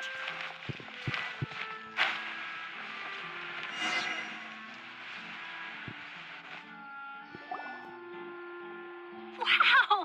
If it isn't the Traveler and Paimon! Oh, have you seen the article I wrote about you? Ha! You've got some nerve. You just used us to make some quick mora. Oh, you needn't worry about that. I heard that you were in Poisson sometime. It's all right, though. I've set aside the amount intended for you. Really? You're almost a little too easy to win over, Paimon. If I were a journalist... Oh, Paimon knows you're now. Still, what brings you here all of a sudden? A friend of ours met you a while back, and when she mentioned... Ah, so you know Miss Mona as well. She's a guest columnist for our paper. So she mentioned me? What did she say? She said that you're a real daredevil of a... Nice. In which case, can this daredevil journalist... Huh? So your article in the paper today doesn't get... Oh, of course it doesn't. That was more like live photography. What I'd like to do is dive deeper and ask you to talk about the things you've seen and... Yeah, are we even... Why not? If I say you're worth an interview, then you're worth it. But not right now, of course. Oh, in that case, we'll just chat when you have the time then? Oh, so that's a yes? Oh, splendid! I'll tell the editor-in-chief immediately. I'll have to apply for lighting, a venue, some props, and... Whew, so much to get done now. Wait, Charlotte, Paimon's still got a question for you. And what's that? If, just for example... That's the prophecy you're talking about, isn't it? I mean, I do hear about it often, but I've never once thought that the day could be tomorrow. If you're seriously asking, then I might try and think of a way to leave Fontaine. Oh, but I'm still a journalist first and foremost. That means I have a duty to be reporting from the scene. And secondly, I wouldn't forsake my homeland that easily. From what I've seen, most people don't know what they'd do should the worst come to pass. So in all likelihood, I'd probably still be prepping at the office for that interview of ours. I know what you're thinking. Just think about it. If this nation really were to be suddenly destroyed tomorrow, but I still successfully... And then do you know what I'd do? Well, I'd write that story, send it for printing, and use messenger pigeons to get copies out to the various nations as soon... I'm not a dreamer, nor am I a workaholic. But I do love my job. And I'd be proud of leaving such an article behind. But anyway, that's my answer. And on that note, I'll get back to my preparation. That's so nice. Anyway, let's go and take a look at the sea, shall we?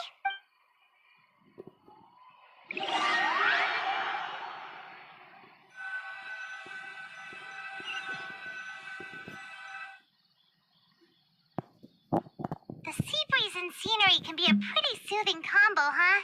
Paimon's been thinking.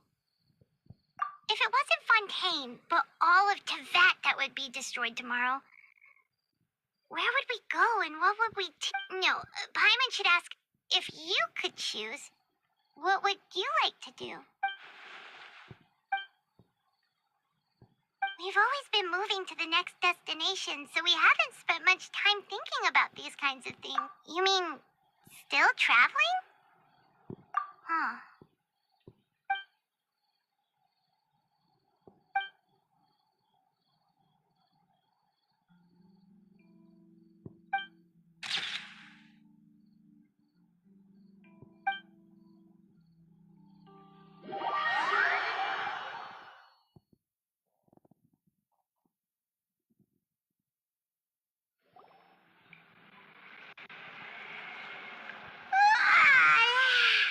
Feels like you'll grow mold if you stay here long enough. But it's still better than the Fortress of Mirapede, that's for sure. It's not only damp there, but salty too. So the two of you are still here. Wonderful. Oh, you're from the Palais Mermonia, aren't you? Yes, I'm Isadora. Monsieur Nervillet sent me to look for you two before. I heard that afterward you went to the Fortress of Meropede. Not at all. I'm well aware that you're friends of his. Yes, inside the Opera House. A riot? Well, that said, I don't personally think it was that serious. Lady Farina was watching a performance at the Opera House, and while she was resting, loudly accusing her of doing nothing about it. And before she could respond, others started. The crowd continued to grow and protest against the Hydra. So people have started to put the blame on Farina. Guess they I agree.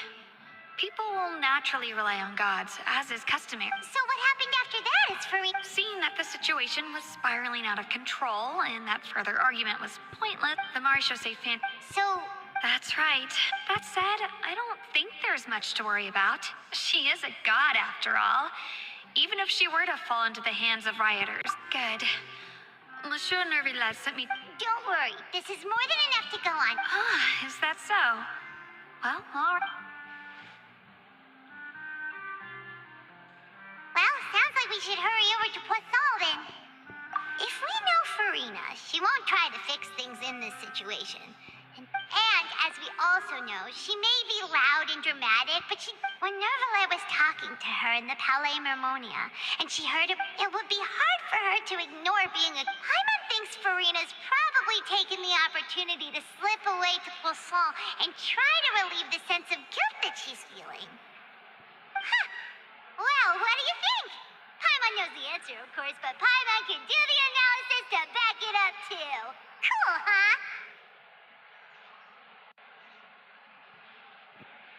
In that case, there's not a moment to lose.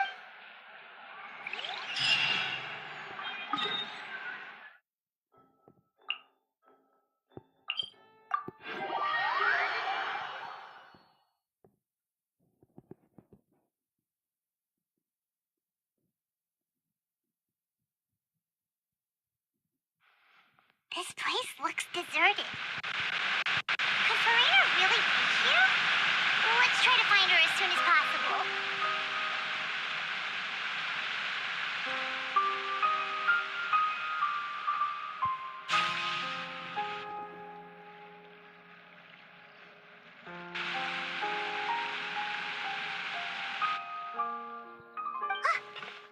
Farina, right over there.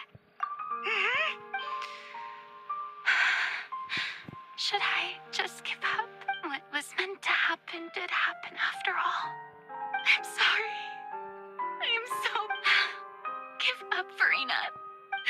I'm sorry. But what can I even do? Other than... Who's that? Don't worry, Farina. So, it is you. Farina, you were crying just now, weren't you? What do you mean, tear stains?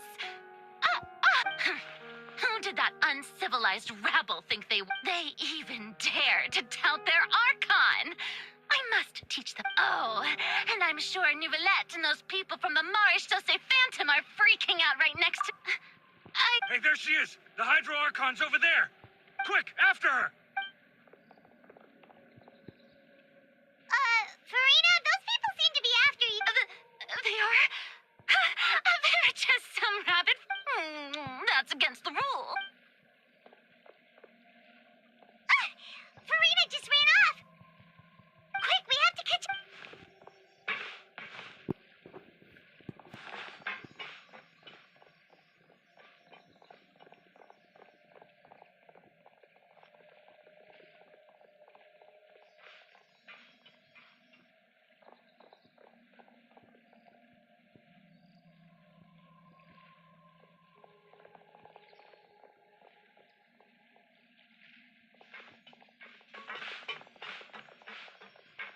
This should be the place, right? Hey, Farina! There's a good hiding spot over here. What? Hurry, they're almost... Fine. I suppose I...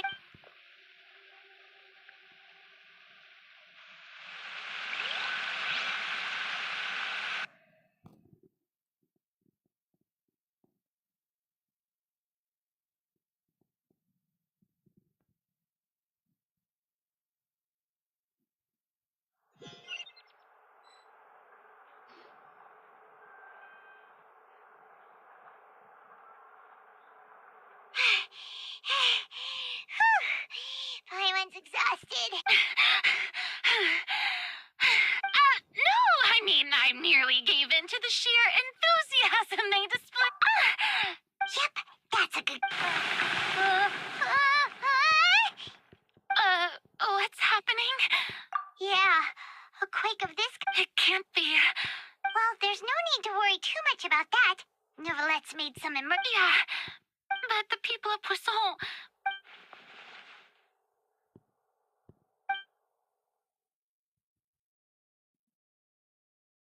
It's true.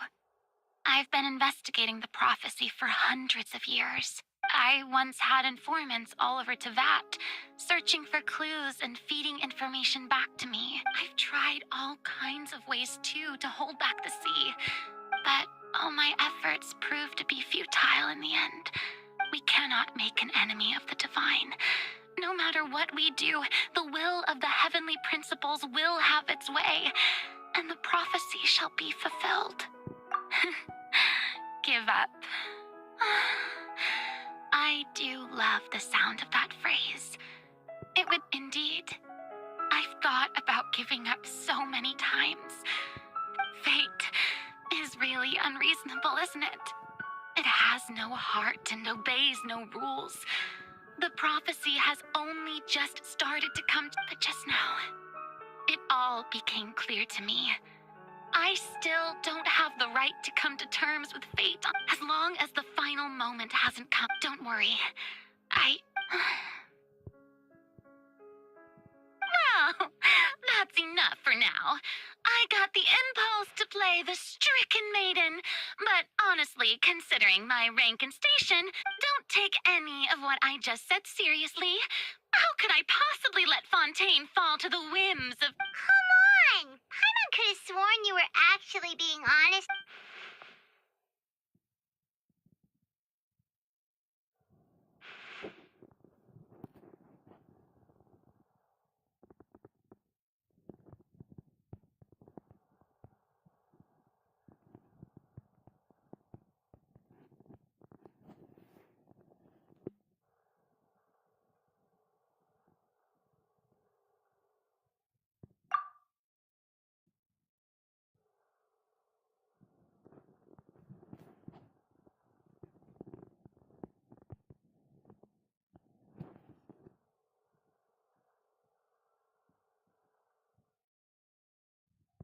Cher, that's impossible. It was fated right from the start that this would be a witness. Yes, and if Tevat is, in its entirety, a show...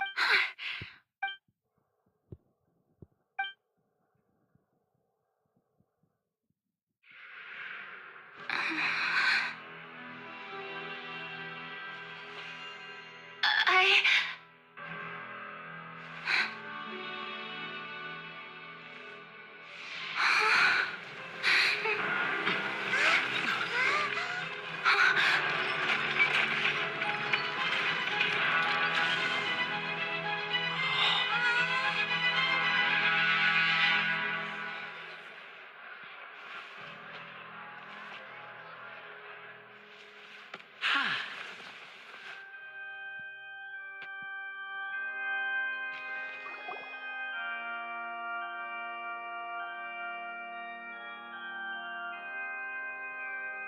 Ladies and gentlemen, this concludes my opening performance. Now, without further ado, we may proceed to the trial of our god.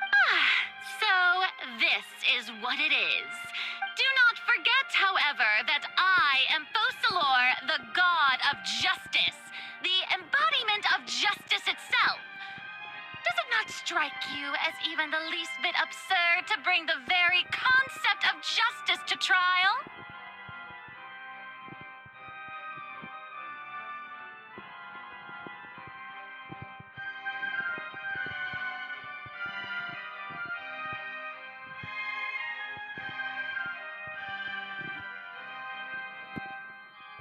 May I interpret these words as your refusal to stand trial? In that case, you will have the opportunity to defend your honor through a duel. You would draw your blade against a god? I see. It seems like you have made up your mind.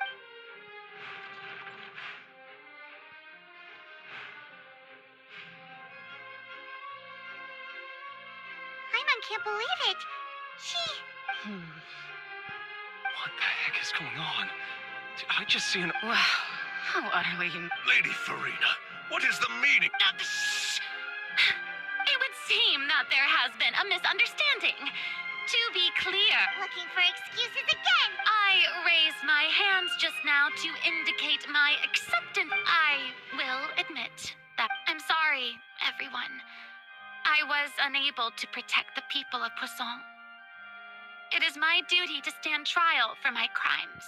You are not the only ones to be disappointed in me. I, too, am exceedingly disappointed in myself. But now, it is time for the Hydro Archon to show you her courage and resolve. I, Farina, will use this trial to show the world the true meaning of justice. This time, I will protect you. Applaud and rejoice. One of the most outrageous and fantastical arcs known to the opera epiclese is now unfolding before your eyes. Mark my words. This shall be one of the most exhilarating and brilliant shows ever to grace the stage of Fontaine. The trial of the Hydro Archon, Fosalor, will now begin! Woohoo! Oh, now we're making history. Why does it feel like Farina just took over the whole thing? Like, come on! Didn't she just get forced to stand trial for her crimes? Also, even though she's still acting super dramatic, she is taking this seriously this time, right? All right, then. Who will be my opponent in this trial? The court asks the prosecutor to please take the stand. Is that so? Very well. Then please speak, witness of Tevat, my accuser and fated opponent.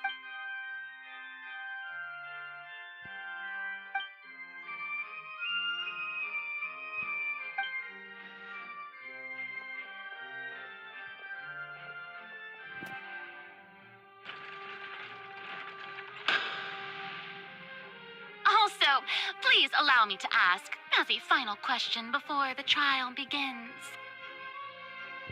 Just how much work did you do to force me onto this stage? Well, we did do a lot of prep after the meeting that day. I can go over the tasks assigned to the Spina di Rosula, since they were rather straightforward and easy. Navia, the president of the Spina di Rosula. Most of the people who participated in the disturbance this morning were my subordinates. They changed into plain clothes and came to the Opera House as regular audience members, waiting for the perfect opportunity to incite the people's resentment against their Archon has been building as more and more of the prophecy is fulfilled. A spark was all we needed to turn smoldering anger into a flame. Moreover, according to our understanding and analysis of you, when something like that occurred, you would likely flee the scene and head to Poisson by yourself. So, we arranged for a second group to lie in wait there. So, you mean the ones who scoured the settlement for me? And their goal was to force you to step into the giant magic box so you may personally participate in the greatest magic performance in all. That's right. That house was a magic box, rather than someone's residence. As the super ultimate version of the setup that I used when I first performed at the Opera Epiclese, the volume of the box was increased by a whole order of magnitude, and the distance it traversed was the entire gap between Poisson and Aranias. Its cargo, of course, was an Archon instead of a human. My thanks, Farina. Without your help, we could never have pulled off such an extraordinary performance. You're welcome? Of course, this performance was only made possible with Father's support. The House of the Hearth spent a massive amount of labor in Mora to pull this off. We had to select a location, construct the giant magic box, dig a tunnel, and open up a path through the water. It was a lot of work for all of us. So, in other words, the earthquake that we felt within the giant magic box was just a normal tremor from the transportation of the whole house?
Ladies and gentlemen, this concludes my opening performance.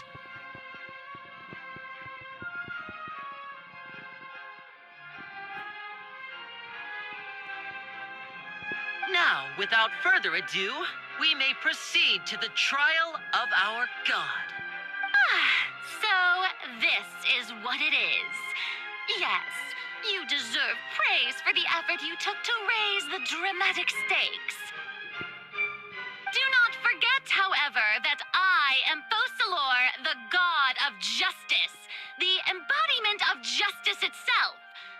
Does it not strike you as even the least bit absurd to bring the very concept of justice to trial? May I interpret these words as your refusal to stand trial?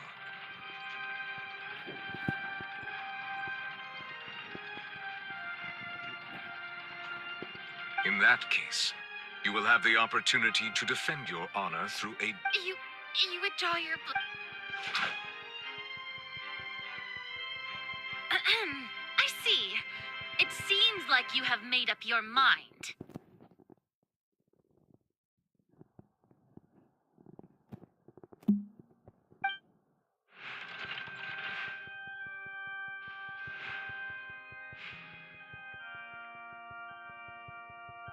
Archon can't believe it. What the heck is going on? Wow. Lady Farina. It would seem that there has... Looking for I raised my hands just now to indicate my acceptance of the trial. No duel shall be necessary.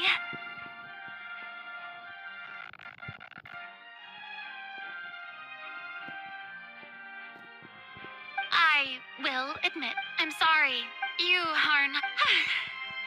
But now, I, Farina, will use this trial to show the world this time.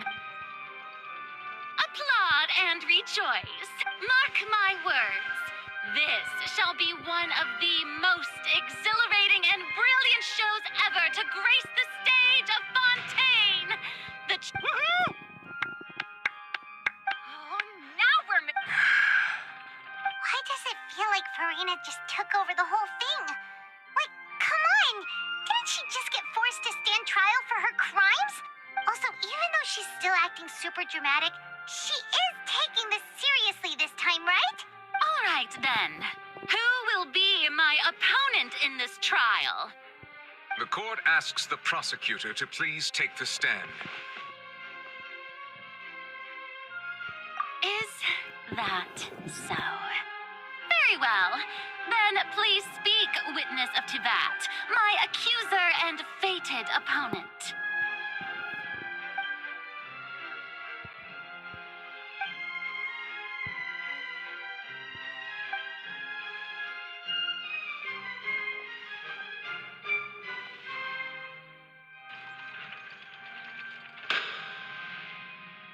Also, please allow me to ask, as a final question before the trial begins.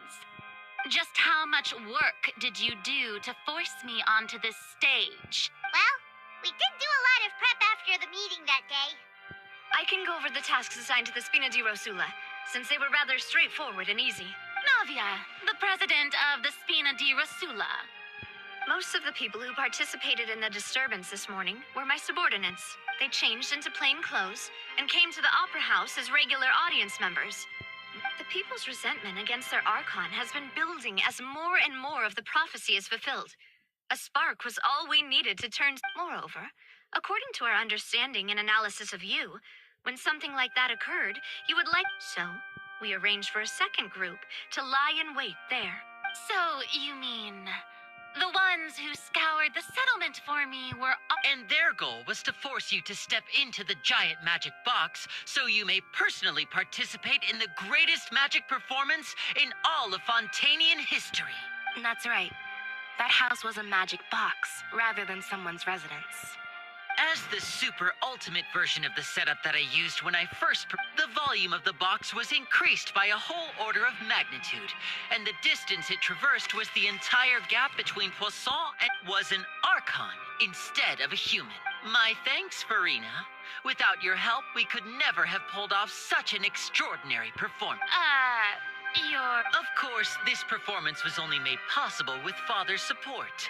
The House of the Hearth spent a massive amount of labor. We had to select a location, construct the giant magic box, dig a tunnel, and open up a path through... So, in other words, the earthquake that we felt within the giant magic box was just a normal tremor from the transportation of the whole house? That's right. It wasn't a sign of another disaster to come. Then, I can guess you gathered a crowd, prepared a stage, and made sure that the champion duelist would be immediately ready for a fight. Also that as soon as I appeared on the stage, the trial may commence without a hitch. Yes, that is correct. Well, Clorand, I must commend you for your courage. Only the most outstanding champion duelist in all of Fontaine would accept a duel with an Archon without flinching. Thank you. As for you, traveler, I suppose you'd make sure that I didn't notice anything amiss before revealing yourself as my prosecutor once we'd arrived onto the stage. Oh?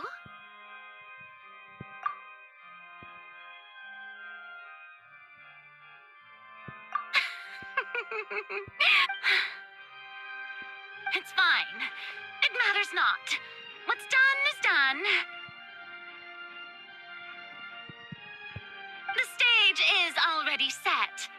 there's no reason to disappoint the audience. Let's see this trial through to the very end.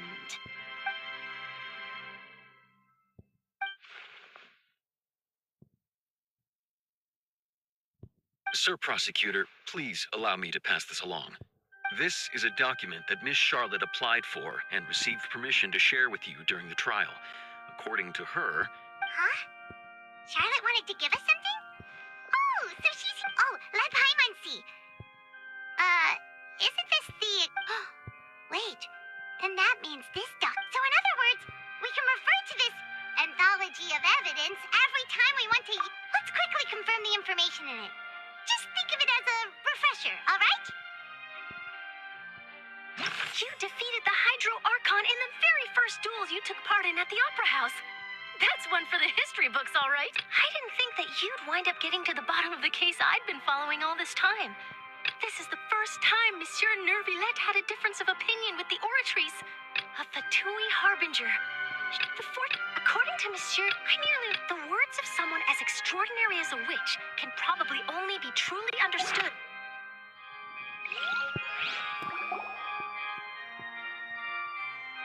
The prosecution and the defense are both in position. The trial shall now begin. Oh, come on, Nervillette.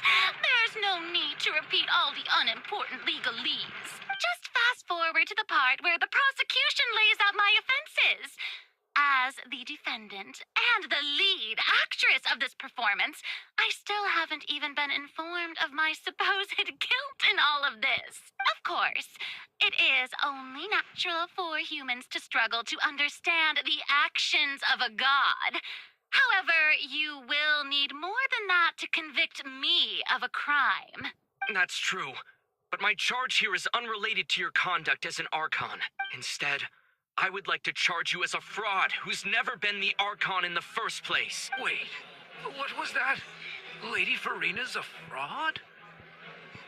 Hey, I came here thinking that we were going to try the Hydro... Charge accepted. Lady Farina, do you... Lady Farina. I plead not guilty. How can... There is no way that I, Focalor, otherwise known as Farina de Fontaine, a member of the Seven and the Regina of all waters, kindreds, peoples, and laws of Fontaine, could be any... Yeah, even though Lady Farina can be rather eccentric, isn't it going too far to doubt her very identity? Yeah, I've never questioned her identity either. Sure, Lady Farina can be super irresponsible, but what grounds does that prosecutor have to make such a huge claim? I have cause to believe that common sense will prevail in this case. Many of the members of the audience have known me as the Hydro Archon ever since they were born. There would be no fooling their memory. See? Even the Oratrice has decided to show me its favor. Are you sure you want to commit to a charge that will never be upheld? If you wish to drop the case, I can promise you as the God of Justice that you will not have to face trial for making a false accusation. We will treat everything that's happened as a dramatic spectacle and move on with our lives. What do you say to that? An argument with near impossible odds, huh? We have to not only refute Farina's claims, but also... Oh, well, I tried to give you the chance to surrender. If you must persist, then let me ask. If you believe I'm not the Archon, then what manner of being do you think I am? And if I was not the Archon, then how did I manage to live for over 500 years?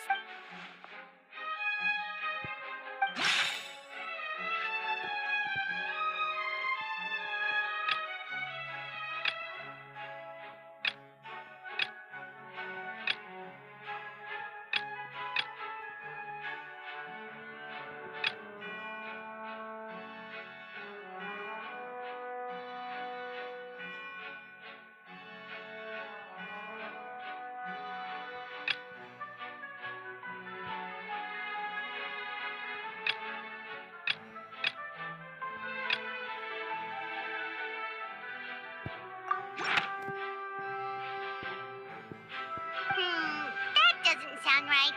Paimon doesn't think this... First of all, you may be a member of another long-lived race, which would allow you to naturally possess an extended lifespan. And second of all, even if that wasn't the case, there could be other ways to extend your life. Who gave you that idea? Was it the knave? You'd sink so low as to use a harbinger's words against me. A curse? I once thought it possible that the aura of an Archon might naturally resemble a type of curse. But in light of this claim, perhaps what I sensed was not your divinity, but a curse after all. You sensed it too, huh, Neverlet?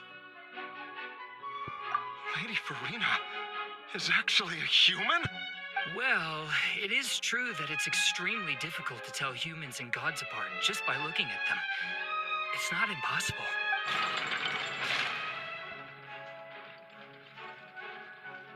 Well, don't start celebrating too early now.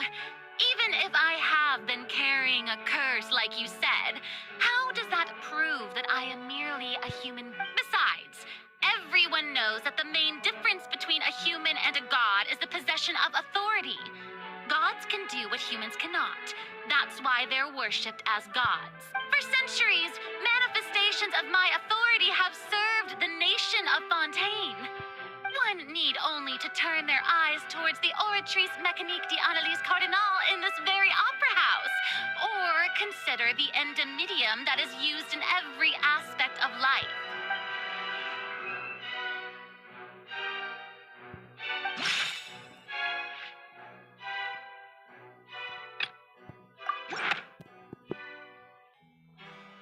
You tried to reference the Oratrice. But weren't you as confused as all the rest of us when the Oratrice declared Child to be guilty without any proof? Otherwise, you should have come up with a good explanation for that by now. Didn't I make myself clear at the time? The decisions of the gods are naturally difficult for humans to comprehend. There is no need to provide an explanation. Lady Farina, I believe a reminder of your current circumstances is in order. While the court is in session, the principles of justice and the law must come before all else. You will prove yourself unable to defend against the prosecution's charges if you continue to withhold vital information against the rules of the court. I never thought you'd use that kind of rhetoric against me. That was no trick of rhetoric, Lady Farina. I've merely reiterated the rules of the court. Rules that all should respect and follow. So, you neither knew why Child was declared guilty, nor did you understand the structure and operations of the Oratrice. Instead of having been created by you, the manifestations of authority you mentioned have been made by the real Hydro Archon, haven't they? The real Hydro Archon? Well, now you're really losing me. It is true that I did not know why the Oratrice gave out a guilty verdict that day. But the Oratrice handed out that verdict unilaterally, and it has been operating independently ever since it was first created. You can't argue that just because a divine creation is flawed, that the god behind it must also be no god at all. She's still throwing out all kinds of excuses. Seems like she's confident that we won't be able to produce proof that she has no power. My power as an Archon. There are many... If that poses a concern, I'm prepared to extend my protection to the audience. You don't need to go that far. Aren't you the Hydro Archon? Or is it that you can't even wield the power of Hydro, much less the authority of a god? Indemnitium! Yes! It's all because of Indemnitium! All Archons derive their power from the faith of the people, and I've converted the people's faith in justice into indemnity. Thus did I give up all of my divine power to provide everyone with energy for their daily lives. Have you ever seen a more magnanimous god? Isn't that... Yeah, no matter how generous an Archon can be, how could they give up all their power? Can a god with no power even still be called a god? Seems like nobody's buying Farina's excuse. Hey, come now, everyone. I'm still the same Farina you knew, right? The one that you loved. Please, you've got to believe me. If what the prosecutor said is true, she really has committed a grave offense. Did she deceive all of us? And all of our parents and grandparents too? And all of our ancestors? Enough. That's enough. Tell me then, if I'm not the real Hydro Archon, then who is? If you have no evidence of another Hydro Archon's existence, nor can you find anyone who can back up their claim to be such, then what grounds have you to say that I'm not actually the real deal? Wow, she came up with yet another argument.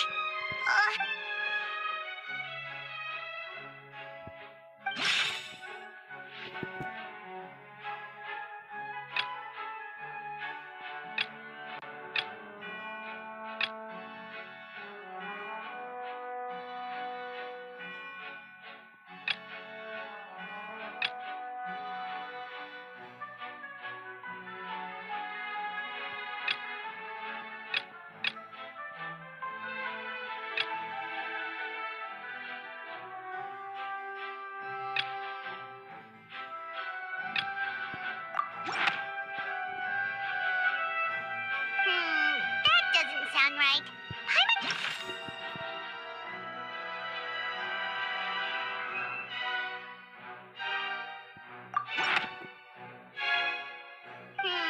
That doesn't sound right.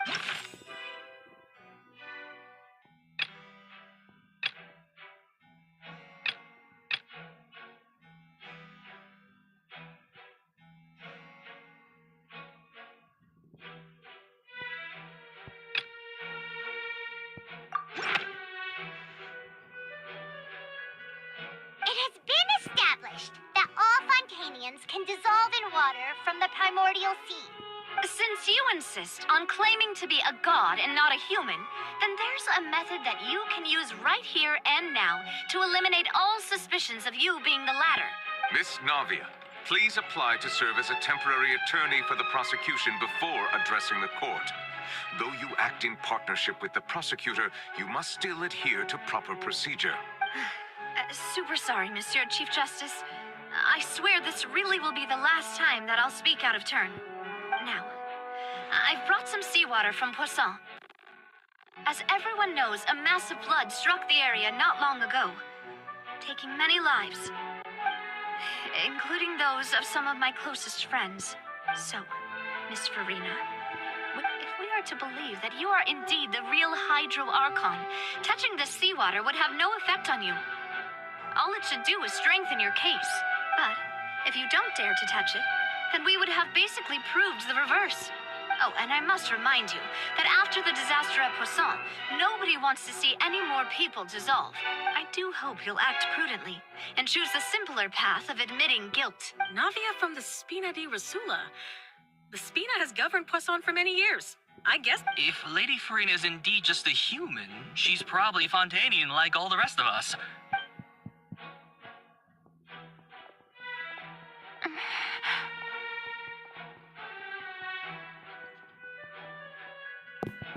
Lady Farina, this test has been unilaterally proposed by the prosecution. Well, of course he had to tell her that. But refusing to participate is basically... She's just staring at the water without saying a single word. What's going on? Is she really planning to... That's not what we thought she would... Due to the inherent risk of the test, Lady Farina. Hey!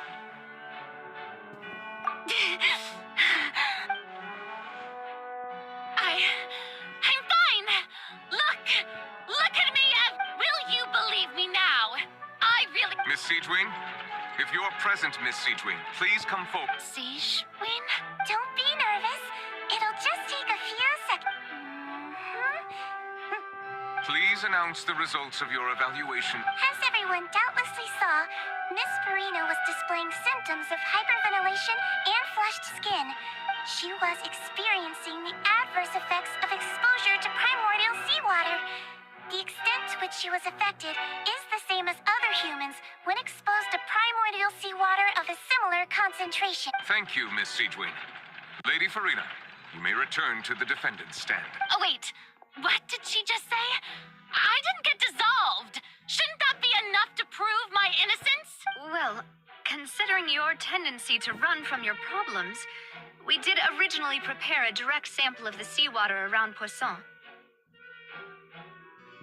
However, after extensive discussion, we exchanged it for a sample that is not concentrated enough to dissolve an actual human. After all, on the off chance that something entirely unexpected might occur, we don't want anyone else to lose their life to the sea.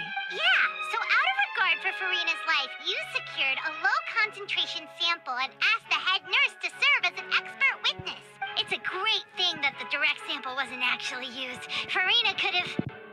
I can't believe...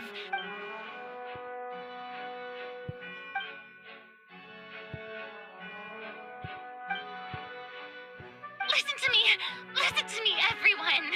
Please don't give me such cold and disdainful looks. Think about it.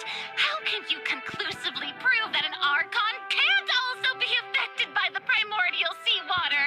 Also, if I was really just a human, why would I dare to just put my hand in that kind of water?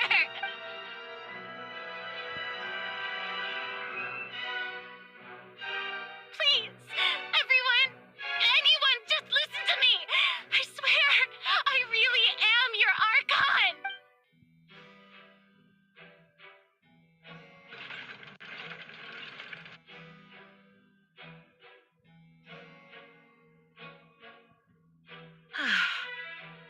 I don't think anything she says at this point will sway anyone. With all the things that have been said, Paimon doesn't think there's any way left for Farina to win. I believe the time for arguments and presentation of evidence has come to an end. If there are no objections, we will move on to the final judgment.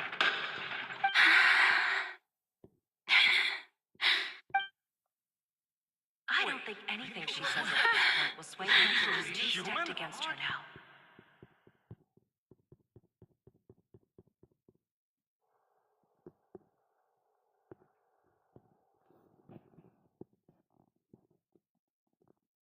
In my capacity as Chief Justice, I shall now render judgment on Farina's misrepresentation of herself as the Archon of Fontaine. As a human who knowingly deceived her fellow citizens, Farina is guilty.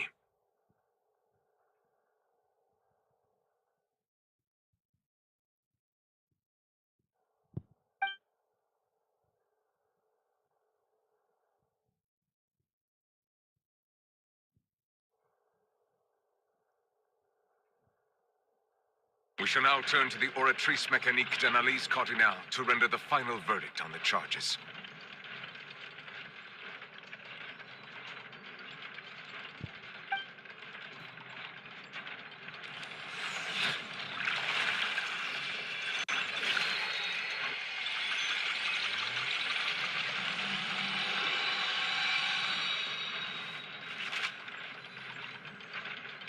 According to the judgment of the Oratrice Mécanique d'Analyse Cardinal, Farina is...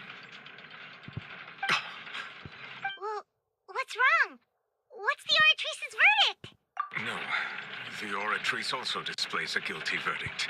Isn't that correct, then? However, the exact wording of the verdict is thus: the Hydro Archon, guilty to be punished via the death sentence. The death sentence? That's actually one of the available sentences? I've always thought that it was just a myth. The one and only time the death sentence has been handed out at the court, and it's been given to the very person we've worshipped as the god of justice? Farina's been sentenced to death by the Oratrice? We just wanted to use the trial to show her the seriousness of things so she'd tell us the truth. This outcome is indeed quite strange. According to Fontaine's current definitions of justice, as well as its recommendations for criminal sentences, is this sentence really appropriate for the crimes that have been committed? Yeah! Even Fauché wasn't sentenced to death by the Oratrice. You know, the real evil mastermind behind the serial disappearances case. Indeed. Not only is Farina's sentence overly excessive, the very point of our trial today was also to prove that Farina has never been the Hydro Archon in the first place. But now, the Oratrice seems to have deliberately invoked the title of the Hydro Archon.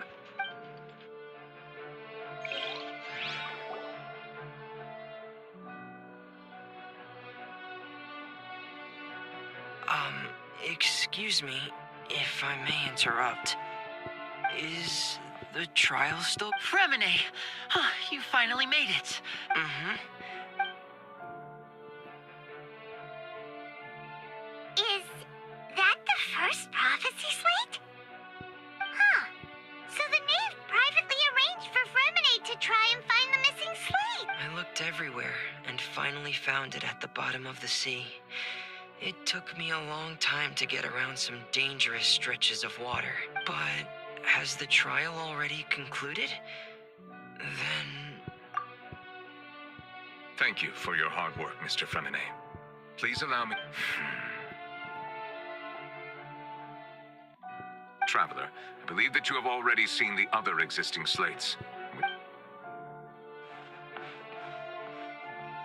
Huh? So what do you see?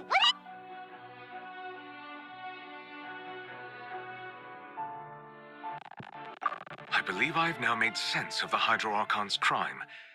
It has to do with Fontaine's lost history. Huh?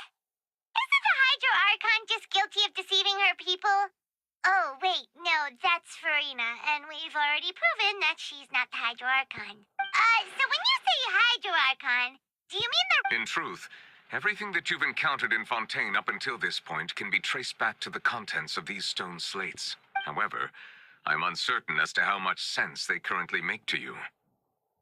Okay, let's try to recall the contents of the other three...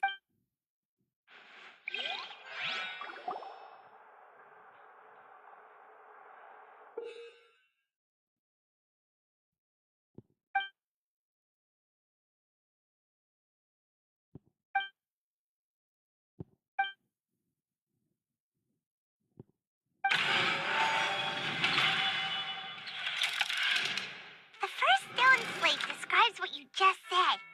It seems to show the previous Hydro Archon using her divine power, and then the Oceanids turn into humans. Does that mean that Fontainians are transformed Oceanids? Oh, Paimon wasn't expecting that. But if Oceanids can turn into humans, then perhaps this process can be reversed as well.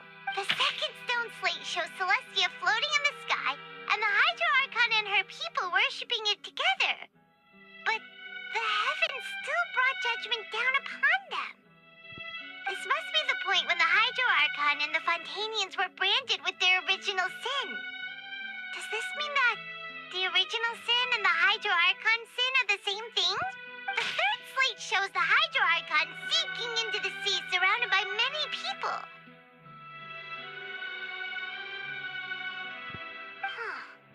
That reminds Paimon, didn't we also watch that happen to someone else? Well, the fourth slate is the prophecy the Fontainians have been talking about. People dissolving into the sea, the Hydro Archon crying on her throne, and so on. We didn't believe that such a crazy disaster could happen at first, did we?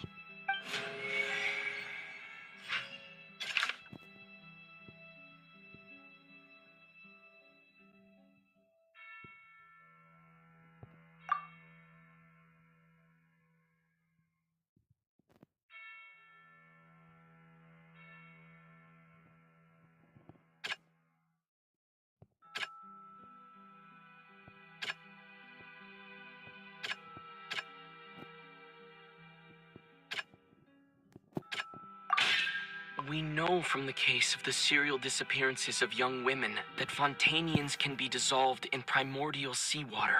And the first stone slate tells us that long ago, The Hydro Archon used her power to turn Oceanids into humans. This might be the reason that Fontanians can dissolve.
The prophecy from the stone slates found its way into society, but not many people believed it at first.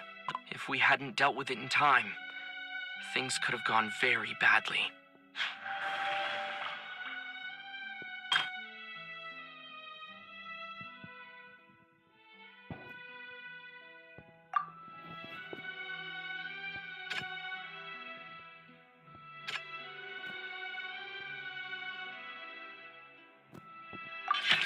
It's not as simple as falling into the sea. When Navia fell into the sea, her consciousness was subjected to judgment.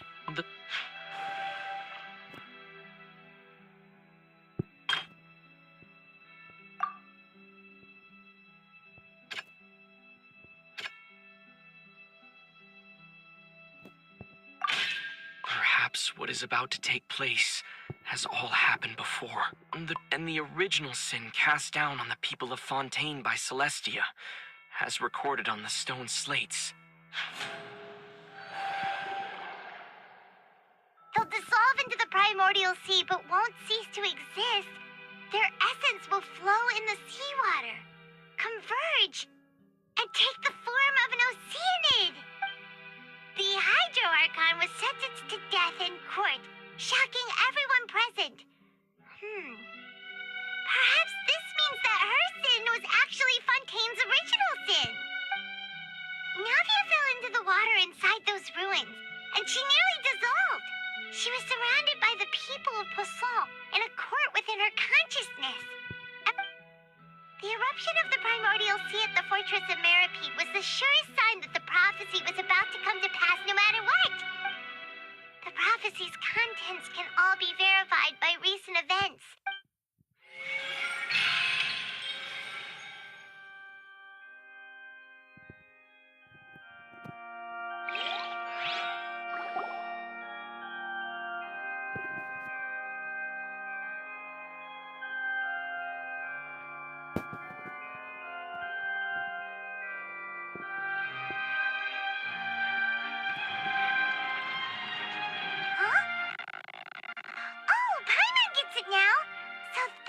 You can make sense of it. But then it feels like we're going to have to share some truly shocking revelations. Let's hear them. Incredible. Linny, did you hear that? We're not real. All Fontanians were originally created by the late previous Hydro Archon, with Oceanids as their basis. The evidence for that can be found in how only Fontanians could dissolve in primordial seawater, and how all the girls Vacher dissolved were also turned into Oceanids. Oh, and according to Navia, when she was about to get dissolved, she also saw everyone gathered around for a trial, all of them in the shape of Oceanids. Indeed.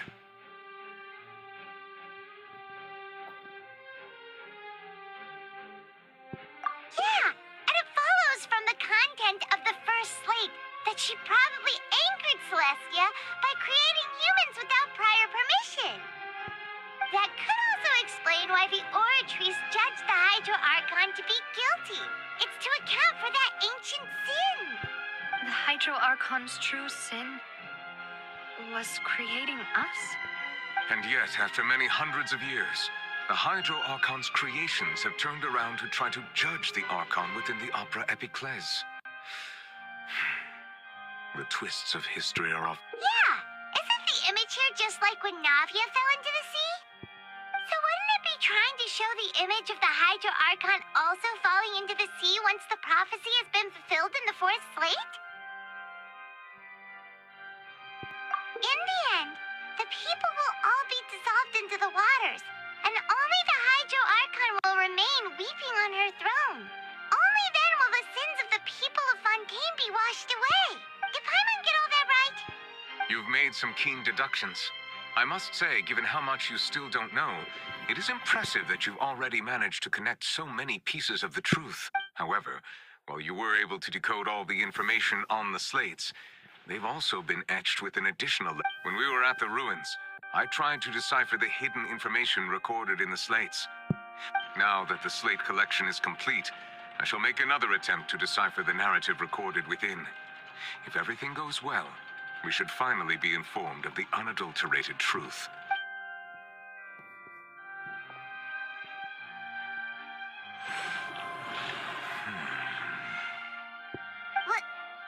Well? I believe I should share this truth not only with you, but with all the people of Fontaine as well. I will try to briefly summarize it for you.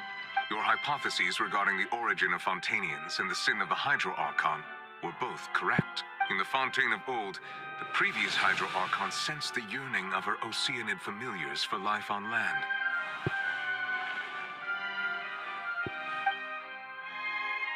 The Oceanids were enamored with the beauty and romanticism of human beings, and wishing to have those experiences for themselves, expressed to the Hydro Archon their desire to become of a similar kind.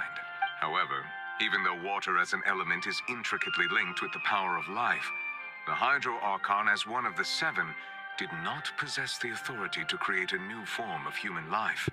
Not one to give in, she eventually found a way to create permanent humanoid bodies for her familiars by appropriating the power of this planet's primordial sea. She poured primordial seawater into the Oceanid's blood vessels, creating humanoid mimics in the process. But if Fontainians were to ever come into direct contact with water from the primordial sea, the power within their bodies would escape these artificial restraints and return to the sea. As a result, their forms would collapse, and they would be reverted to their original forms as Oceanids. Of course, the Hydro Archon never received permission from the heavenly principles to create a new human race.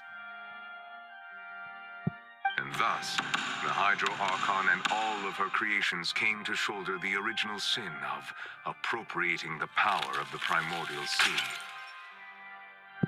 That is the true history of how the people of Fontaine first came into being. So we were all Oceanids before we turned into human beings? That's way too much information for me. I think I'm just going to pretend that I never heard a single thing. Wait, but if that's the truth, we can't let the Hydro Archon be sentenced to death. After all, her only sin was creating us. This really might be too much information for your regular Fontainian, but it does... Alas, your hypothesis regarding the third and fourth stone slates was inaccurate. The slates' respective positions are, in fact, correct.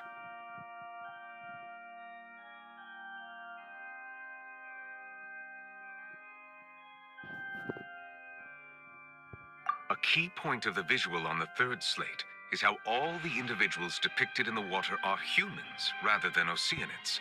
They have not been dissolved, which implies that the water depicted in this slate is not water from the primordial sea. The nation of Fontaine is the nation of Hydro, as well as the nation of trials and justice. Instead of being the literal element, the water in the scene symbolizes judgment and justice. You may also recall Navia's experience. When she fell into the sea, her consciousness was surrounded by that of many others who intended to hold a trial to determine her fate.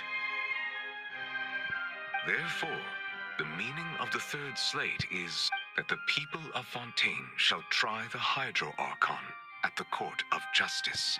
Yes, it refers to our present situation. I think I'm following now.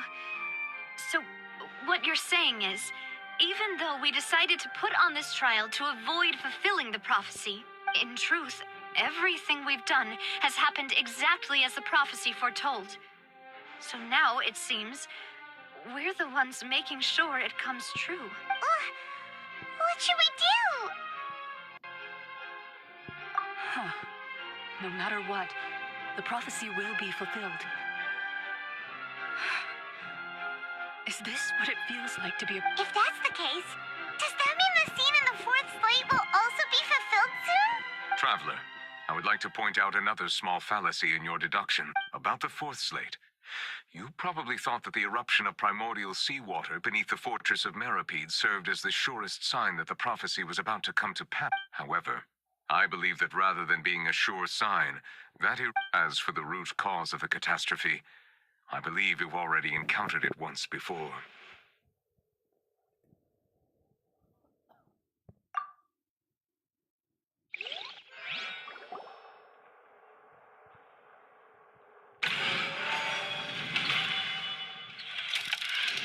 This eruption was just a small warning of the things to come. We must find the root cause.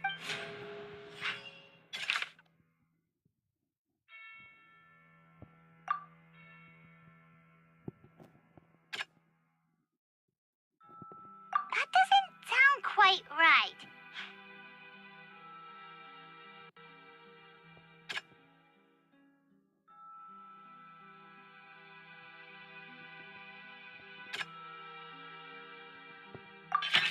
It was both dream and reality. If we're talking about a true culprit, that could only be that thing inside the primordial sea, right? The truth, the original sin, the trial, and the root cause of the disaster.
That was way too close! How did that thing just burst into the opera house? Wait, was that the huge whale you saw in your dream? So we've met it at last. I understand very well why it has chosen to make an appearance here. That whale does not belong to Tevat. It is a monster that has traversed the stars, weeping all the while. It has been greedily consuming the energy from the planet's primordial sea, using it to grow. That is the main cause for the rising sea levels. And once it has finished consuming all of the energy contained within the sea, it's... You said that when the Hydro Archon first created Fontanians out of Oceanids, she filled their blood vessels with primordial... Precisely. That whale finds the blood of Fontanians nigh impossible to resist. Therefore, when it left the primordial sea, it decided to make its next stop a packed opera house full of food. Food in the form of Fontanians. We just barely managed to push it back, right? That is correct. Indeed, it is more accurate to say that we should thank that harbinger for buying us some time. From the way he looked, he must have been fighting the creature for quite a long time. That battle maniac. We've always known that he had a special connection with that whale, but we definitely didn't expect it to help us out like this.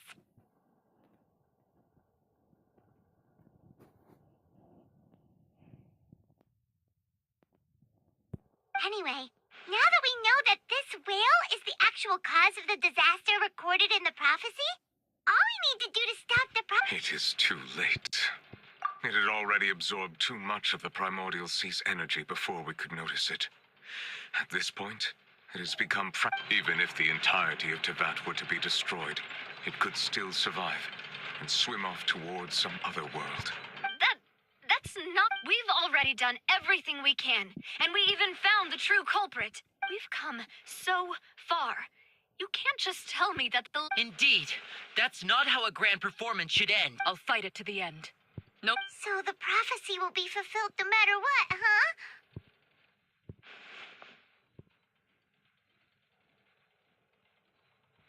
The prophecy. Yes, what has been prophesied will be fulfilled. You may view such things as the history of the future.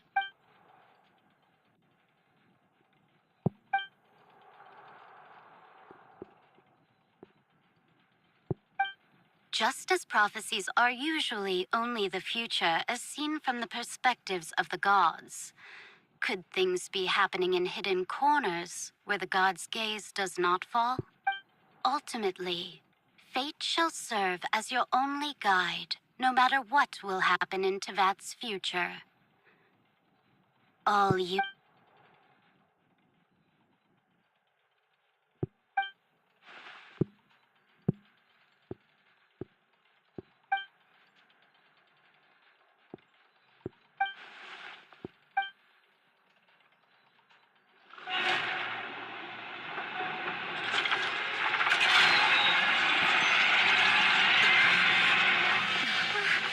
What's happening with the oratories?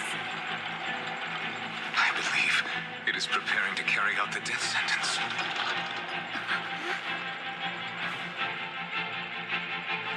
Farina!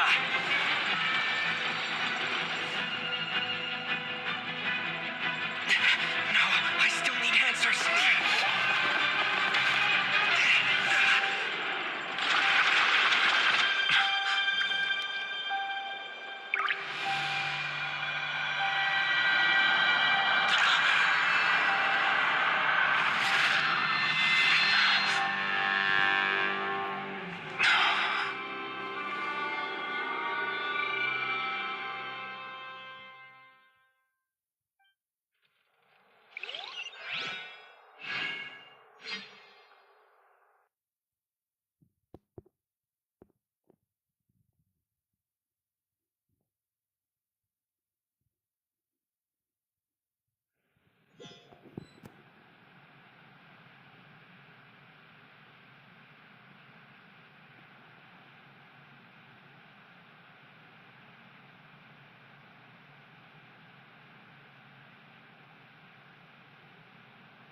You... Sorry. That shocked expression on your face is just too amusing. I couldn't help myself. You are not Farina. Who are you? Ah, the sweet sound of bewilderment. Marvelous. A sure sign that my attempt to deceive everyone was a resounding success. But to answer your question, I am Focalor. You know, the god. Focalor. Why did you deceive us? Oh, that wasn't my goal, of course.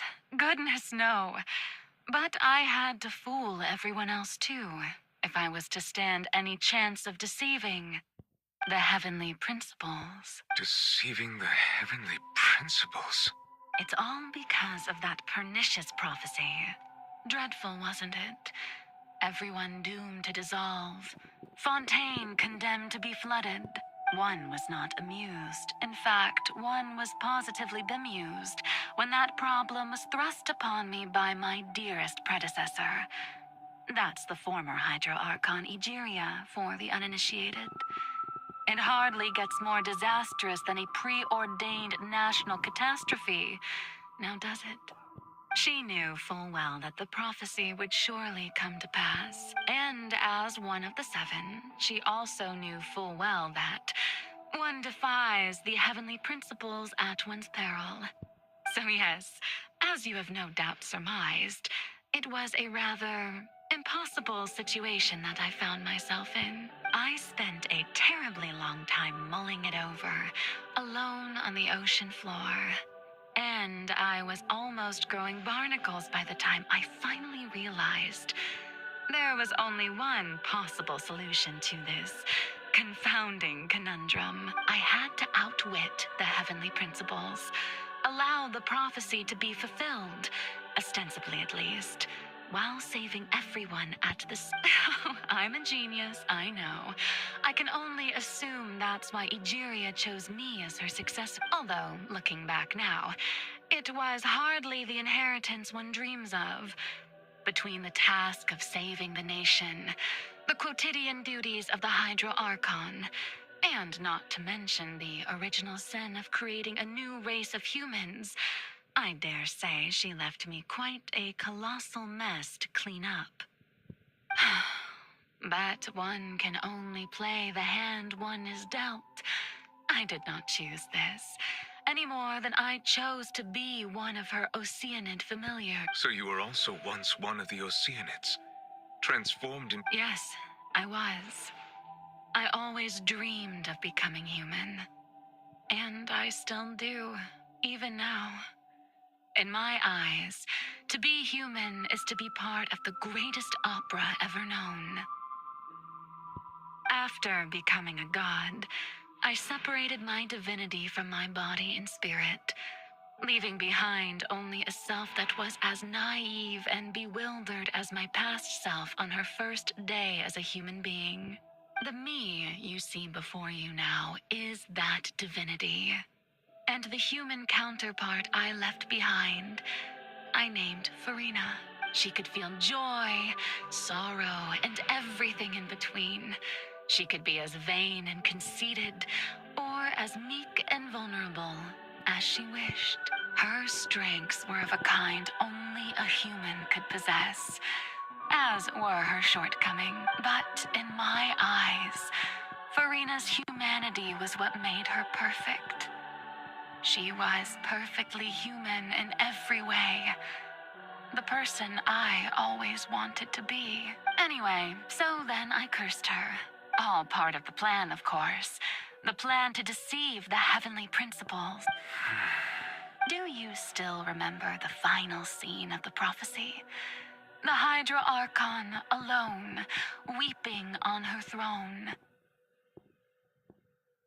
In order that the prophecy might appear fulfilled, I invited Farina to be an actress, to play the part of the Hydro Archon in the prophecy, under the curse I placed on her. So long as I, Focalor's divinity, continued to exist, she could not die. But nor was she free to live her life in the pursuit of happiness.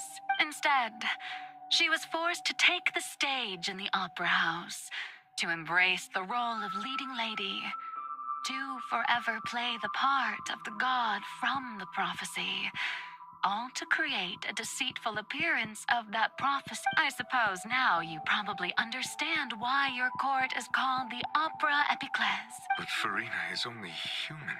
Even though she has had a long life, her mind is no stronger than that of any other ordinary human being. I cannot begin to fathom what she has had to endure. It has indeed. And although she is, in a sense, me, it's been 500, and all along, she's been playing her part in the most unimaginably long, unbearably lonely, and agonizingly painful opera of all time.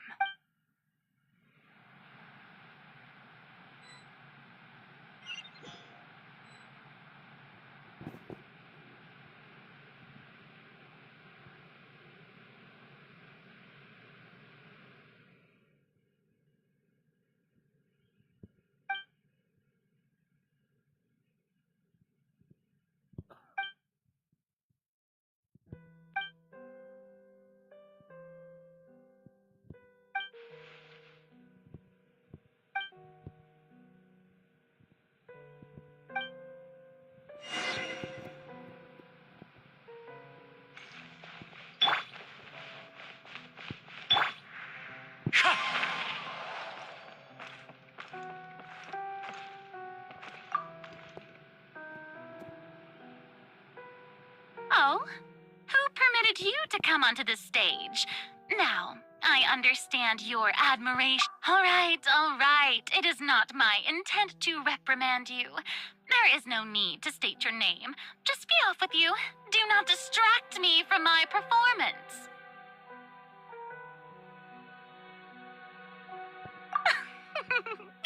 Oh, do not jest. Can you not feel it?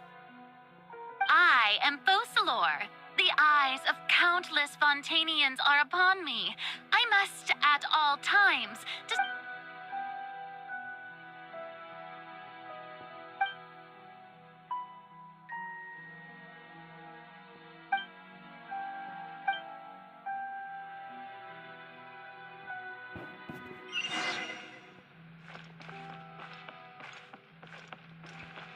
Dear audience, the performance is experiencing a technical difficulty, but worry not.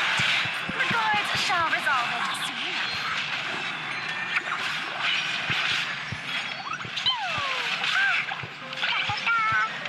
Boing, boing, boing! Go as one!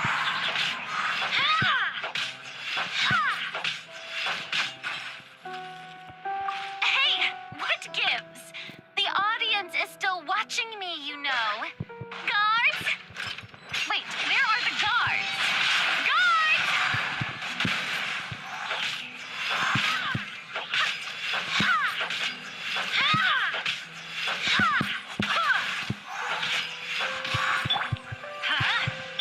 Wind strider.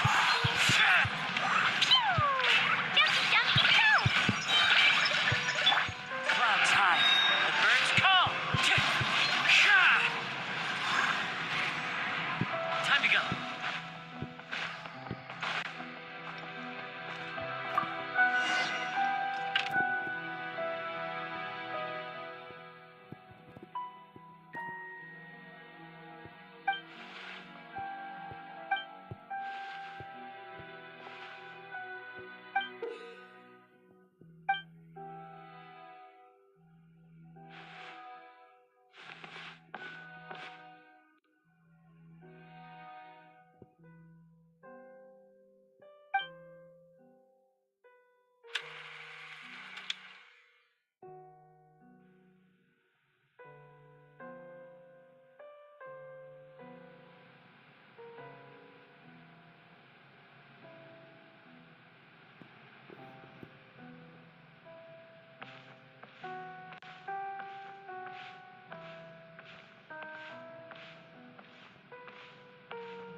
Farina. Huh? Who's that? Who's calling me? Where are you? Be not nervous. Be not afraid. I am before you. Wait a moment. You're near me? How can this be? Mirror you, huh? You know what? That's not bad. Let's go with that. Mirror me. What do you wish to say? The prophecy. What prophecy? Wait. I know. I think. I don't know why, but it's in my head somehow.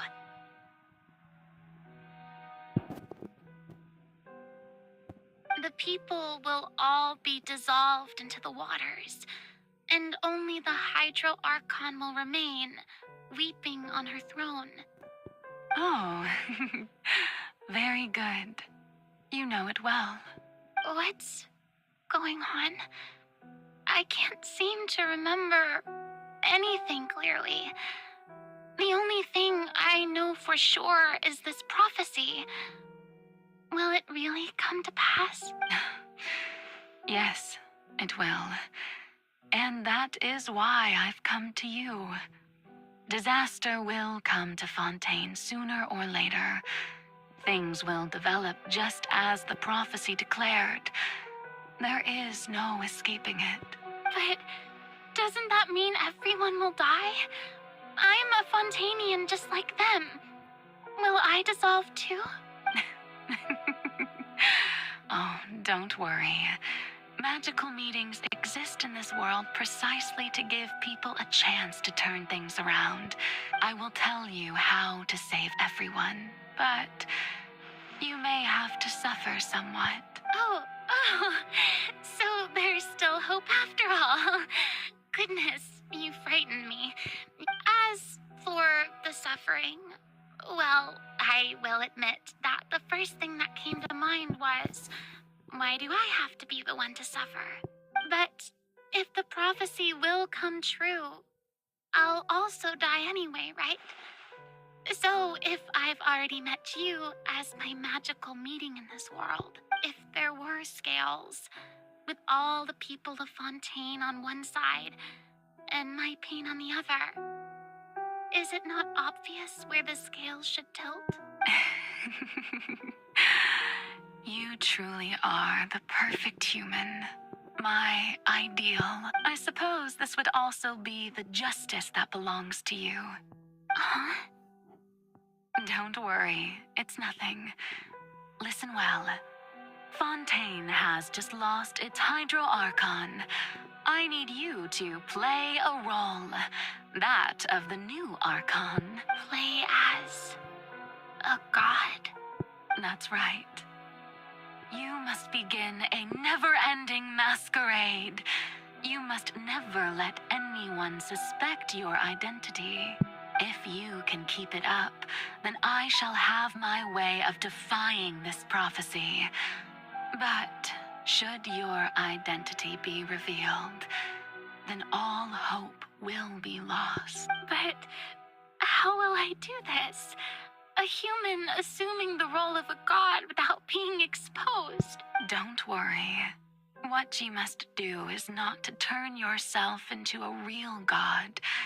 You simply need to play the role of a god as humans imagine them to be. Being a human yourself, I'm sure you already know what such an entity would be like. Remember, your true challenge will not be pursuing divinity, but contending against humanity.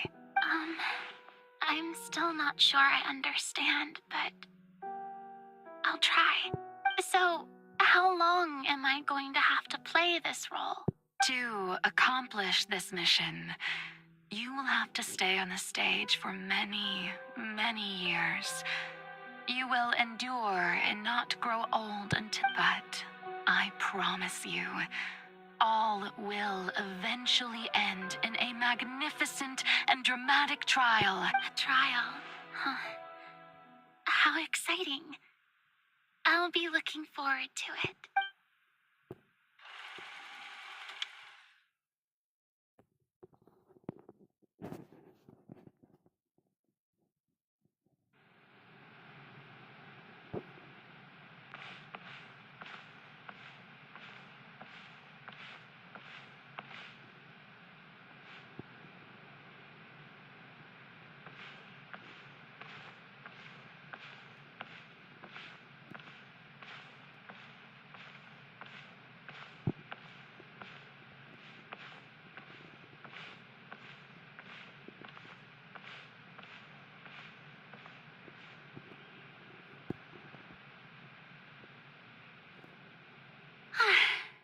The Maison Cardinalise has announced my accession, but this is my first time facing the people. What should I say to most appear like a god? Ladies and gentlemen, good evening, and welcome to the Opera Epiclese. I'm sure you've all heard about how I have taken on the role of Hydro Archon. Indeed, I am Verena de Fontaine, your new Archon. In truth, I know little about becoming a nation's new god, but it will be my honor to guide you all. As the god Focalor, the god of justice, I shall do all within my power to lead you into an age of fairness and justice. Once again, thank you all for coming. If you should have any questions or suggestions, please send them to the Maison Cardinalise. The The future of Fontaine will require us to work together, after all. This should do it. I thought I might stammer, but thankfully, I was able. That's the new Hydro Archon. Is this some kind of joke by the Maison? I would have thought that a being that surpasses humanity would be a bit more assertive. Hey, did you hear that? She even told us to send her suggestions there at the end. Shouldn't gods be all-powerful? She's being so modest. What's the difference? If you ask me, perhaps the succession didn't actually happen. Wait, what's going on? Why is everyone right? Mirmi said that I just need to calm down, Farina. Think. What do the people want? How would they imagine a god to speak and act? Assertive, with a strong sense of presence. One who can dispel all doubt. That is the character I'm fated to play.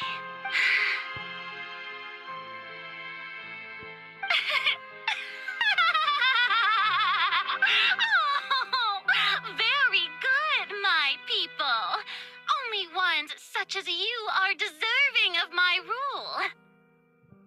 Now, I was wondering if some weak puppet were to one day come onto the stage and claim ownership of this opera house, would the children of Fontaine follow them? Well, it seems that you would all see right through them.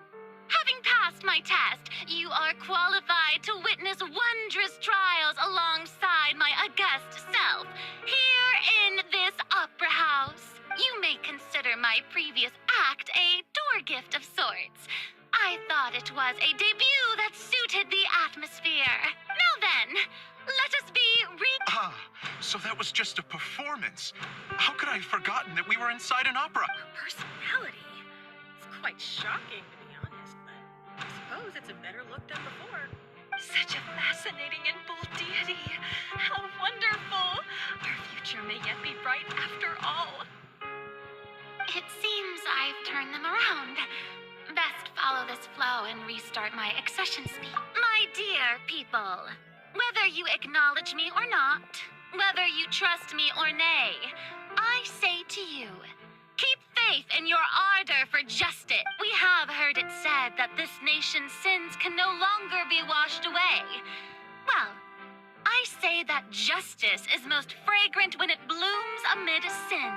The scales of justice should not weigh heavy in the hands of its God. On one side, it must carry fairness and justice. And on the other, praise and applause. May law be the prayer on our lips. May judgment be our worship. Let us light the fires and drink to the future of Fontaine. There is no trouble in this world that justice cannot solve. All that is needed is for you, my people, to believe in it, heart and soul. So long as I, the Archon Focalor, stand within the Opera Epiclese, so long as I stand before the Oratrice, I shall even judge the gods of this world!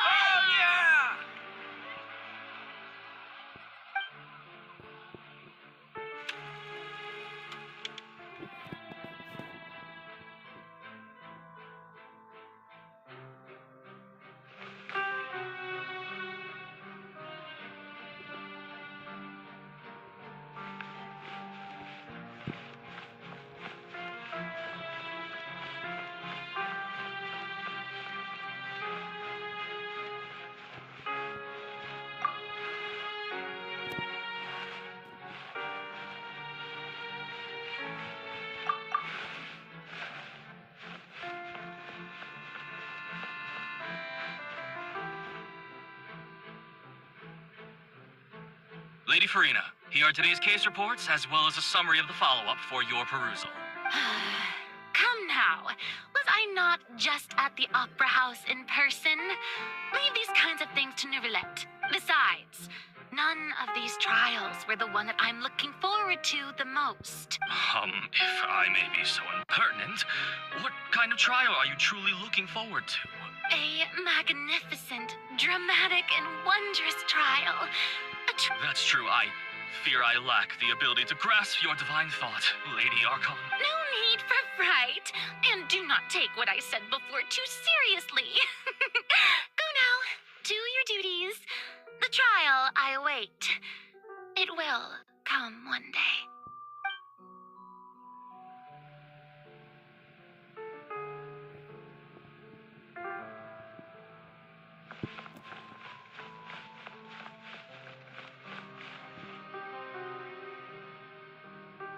Lady Farina, I don't know what to say. Thank you for agreeing to see me. No need to thank me. Or rather, thank your own sense of perseverance instead. Long have you stood in line to meet me, have you not? Oh, I'm afraid that's just an inevitable consequence of my divine charm. All right. Deuteria, is it? How is your son's illness? You remembered me, and you knew of my family, too. He's doing much better now. In fact, he is far more of an ardent believer than I. He was the one who forced me to seek an audience with you, and to bring your words back to him. Oh, good. Very good. If this should happen again in the future, please do not hesitate to come and tell me. Going down to citizens' homes every so often, while not usual practice, should serve as a fine change of pace. You're such a gentle and wise God. Thank you once again, on behalf of my son.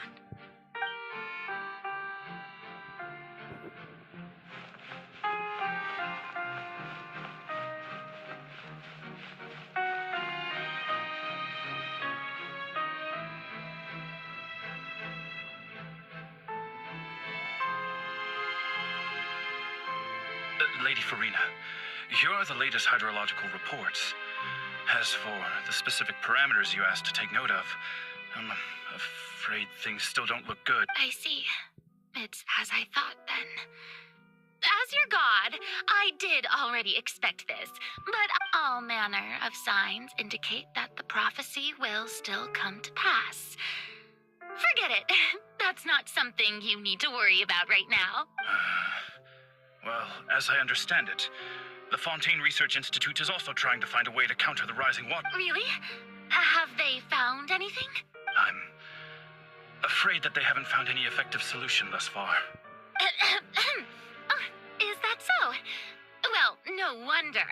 This issue has reached the realm of the gods, after all. Still, their spirit is praiseworthy.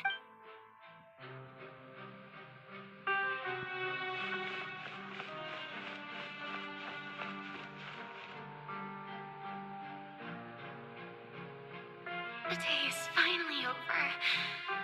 I haven't had a moment to breathe this whole time. But it's good to see that everything's getting on track. There are no longer any voices of suspicion. Maybe this is fine. I just need to keep going, and everyone will be saved. All right, Farina, don't think too hard about this. You need rest. Tomorrow's a new day.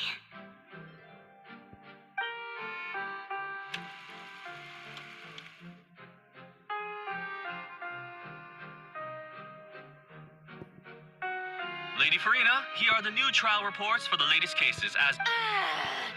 There'll be no need for that. Lady Farina, Indeed, my dear, loyal citizen. This joyous moment is an honor for us both. Lady Farina, we're detecting significant hydrological anomalies near Poisson. Understood. Keep monitoring. Keep me informed should anything come up at the Institute. I don't think I let anything slip today.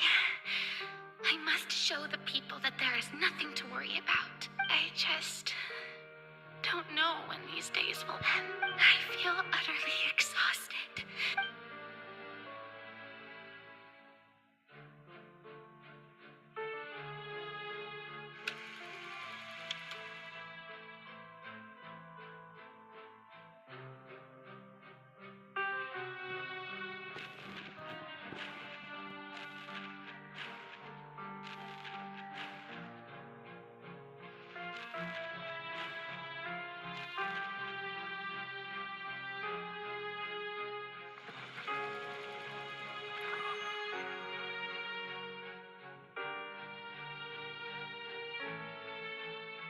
Lady Farina, it's like a dream being able to speak. I've heard that the first member of our family who was honored to receive an audience with you was Madame Deoteria, almost 20 generations ago. And what a fine family yours is indeed. It brings me great joy to meet such a faithful believer. Surely... What is it, good citizen? Oh, are you crying?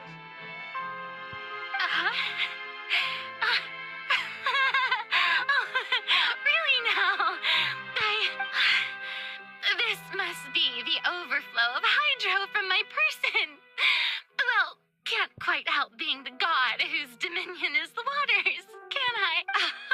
No wonder. A manifestation of your power, then. Oh, Archon, I am honored to have witnessed it. Honored indeed.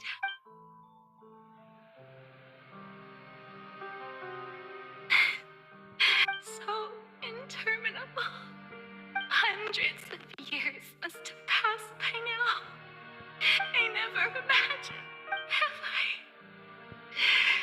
reached my... I want to tell someone. I've conducted so many investigations. All I can do is keep heart. I must maintain this act.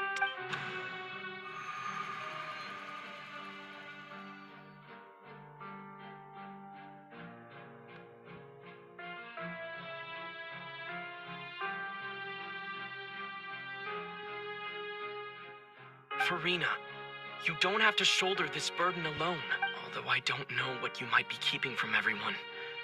Your people are more than willing to share your burden with you.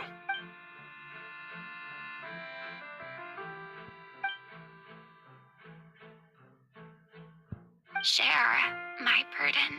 That's impossible. It was fated right from the start that this would be my... But even if your burden doesn't need to be shared, you can still choose to confide in someone. Just share it with me. A witness. And if to that is in its he's right. I could confide in him, couldn't I? But if things don't play out as expected, no, Farina, you should... But what if it's really all right?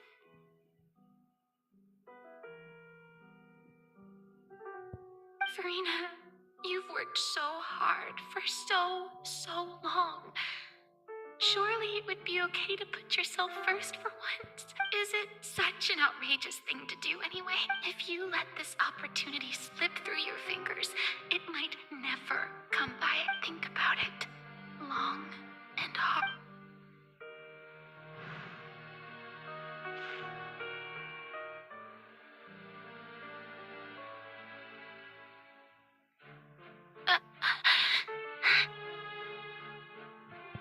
No, I have nothing to say. I am Farina, the Archon of Fontaine. Everything will surely get better. All you need to do, dear spectator, is to witness my performance until the curtains fall.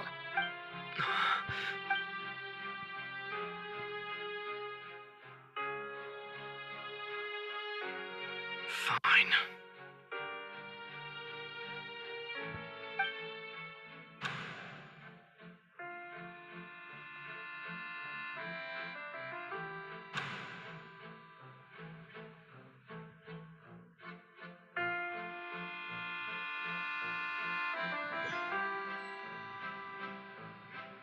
So even Farina doesn't know the truth?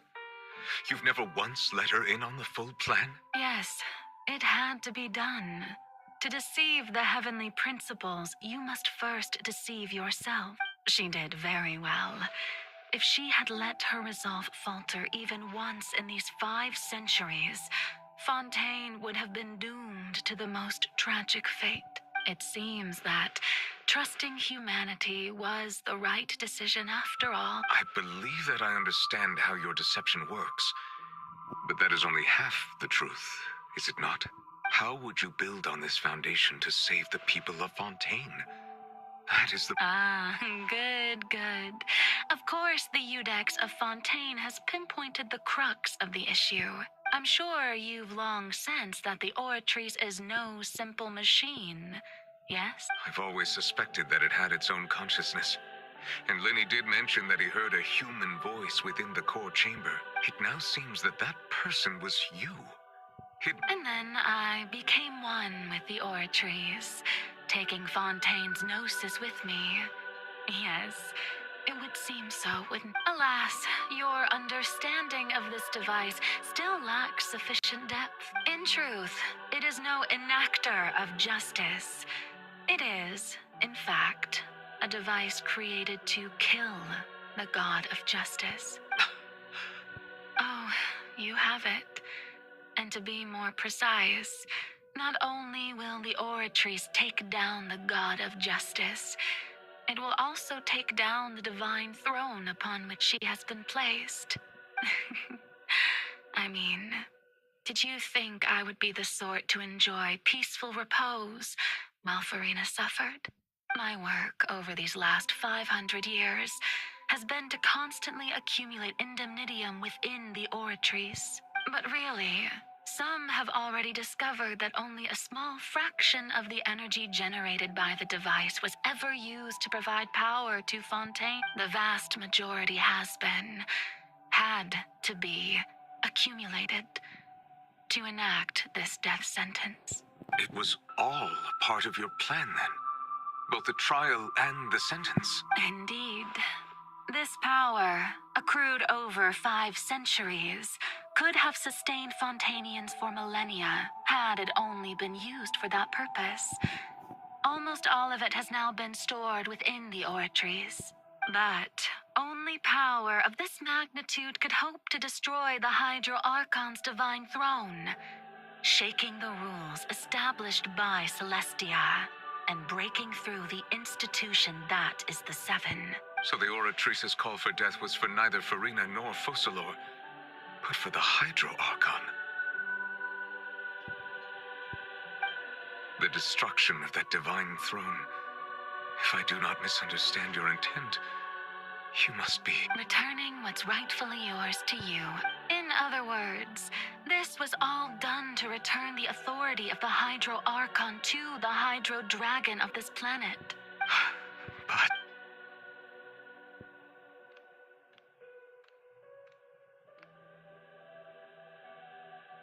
Oh, what? Getting sad again, are we? The authority of the ancient dragons shall soon be yours once more, O Hydro Dragon Sovereign. And this is the face you make. All you've done throughout the years is just so you can sacrifice yourself at the very end. I've never quite seen it that way, you know. Even now, I'm quite pleased at how well my deception worked.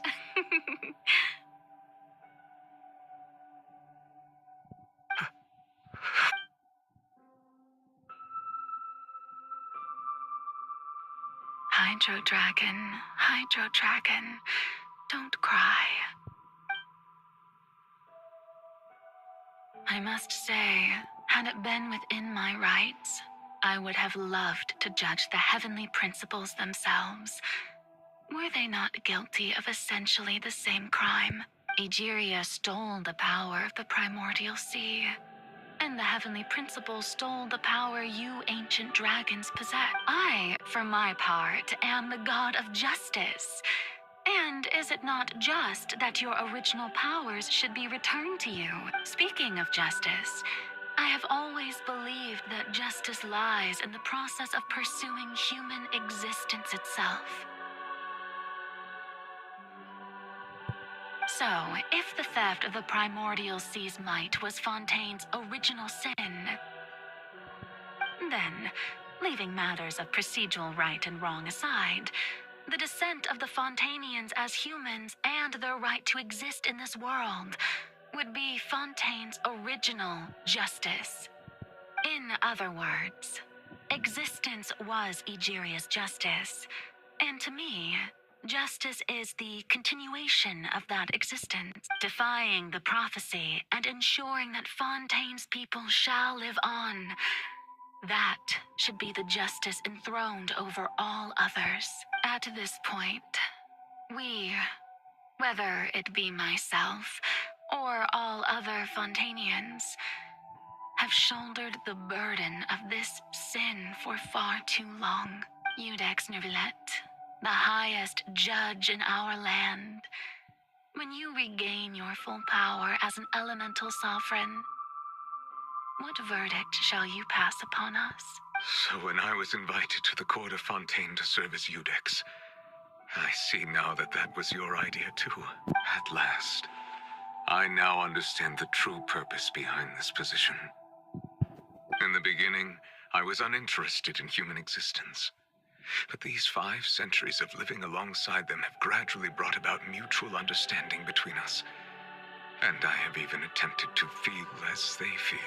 You are a devious one, Focalor. Things being as they are, surely you know that I could never declare them to be guilty.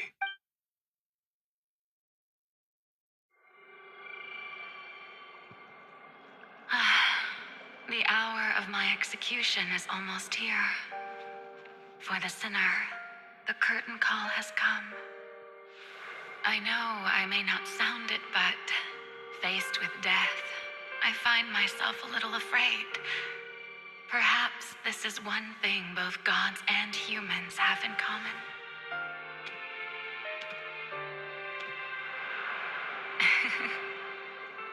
Farewell, Nervillet. I hope you've enjoyed the part you played these 500 years.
Good things come to those who don't.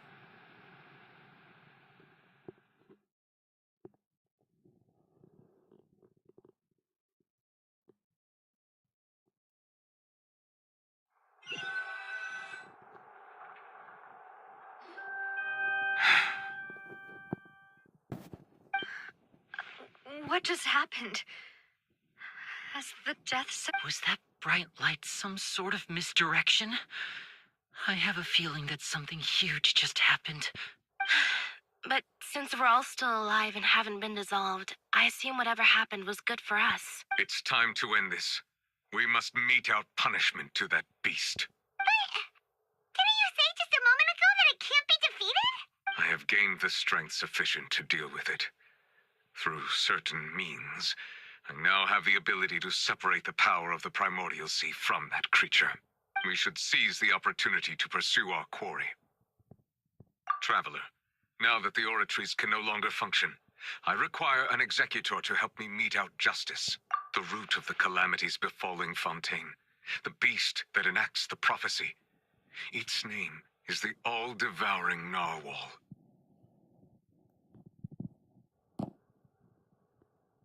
Come with me, traveler. The hour of execution has come.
for helping with the cleanup.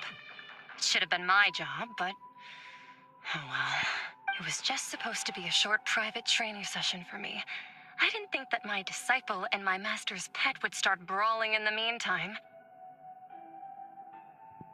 Well, actually, I had a feeling that it would happen at some point, but they bumped into one another earlier than I thought. What a That power. Who are you exactly? Paimon has an idea. From what she said earlier, she must be Child's master. Skirk, right? It's just that he gave us the impression that she was the less talkative person. I simply did not have anything to say to the weak. But you, on the other hand, managed to defeat the all-devouring narwhal without using power from beyond this world, so you may speak to me as equals. I have to agree. It's a strange use of a planet's primordial waters just to raise an all-devouring narwhal. That kind of power is wasted on it. It's not cooperative. It eats too much. And I have more important things to do with my time than pet sitting. The only thing that creature has going for it is its looks. All in all, it fails as a pet. Miss Skirk? I think... The point being? Well, being that this pet almost destroyed an entire nation. So what sort of person is your master? Well, Child's master's master. Ah, right. So you don't know him. Sorry, I assumed you did. His name is Sertologi. I am unfamiliar. Huh. So Master isn't sufficiently famous. How should I describe him then? Have you heard of the name The Fowl? The Fowl? Still nothing? Well, how about the Visionary? Vetterfulnir then? Or Gold Rhindaughter? Ooh, that one we've heard. Rhindaughter's part of the Hexen Circle. She's Albedo's mom, right? Oh, so you do know that name. To be honest, I also heard all of those names and titles from my master. I don't actually know them either. But I suppose you understand now, yes? My master is likely a similar sort to Rhindaughter. They are both pursuing some form of perfection. Wait, didn't you also mention a visionary person? Actually, never mind that. I believe it expedient to inform you that the all-devouring narwhal used up nearly all its strength fighting you. Such roiling hydro energies will prove difficult for the planet's deep seas to digest. As such, the Fontaine back on the surface has most likely been thrown into chaos. In other words, the prophecy that you've been fretting over should now be in full swing. What?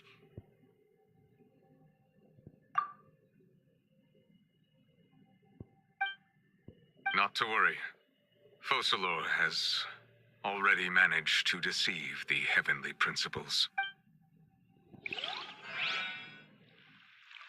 In the end, the people will all be dissolved into the waters, and only Farina will remain, weeping on her throne.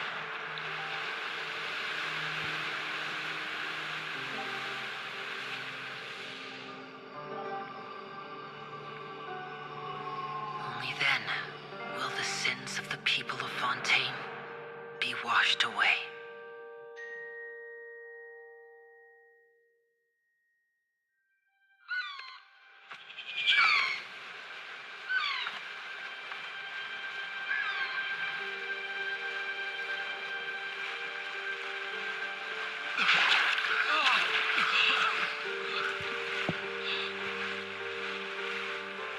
Hey! Help! Over here!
proceeding?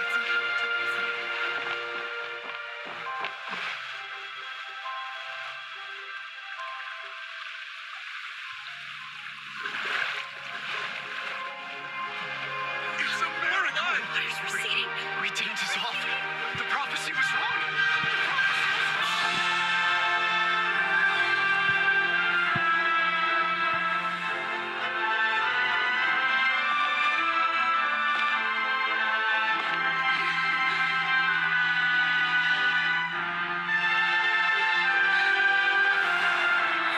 Are you alright?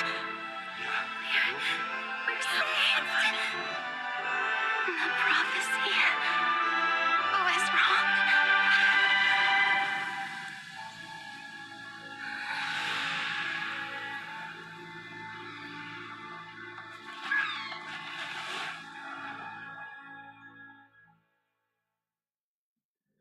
Clee was afraid.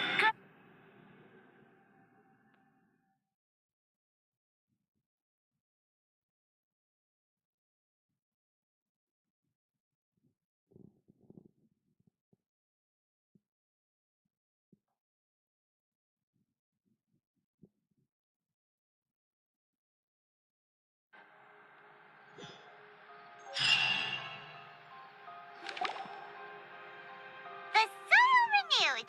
The Spina di Rasula talks post-disaster rebuilding. Old soil can still give birth to new bloom, Miss Navia stated. Hope is like seeing a small cookie when your skyship winglet, Lunar Bane of the Fontaine Research Institute. The various disputes that have arisen on account of Mr. Edwin have settled. People always call the first researcher mad, but few know what to call the second. And should the... Wow! Paimon barely recognizes the people in the reports. Are those really Jurier and Navia? They sound like real big shots. What do you think?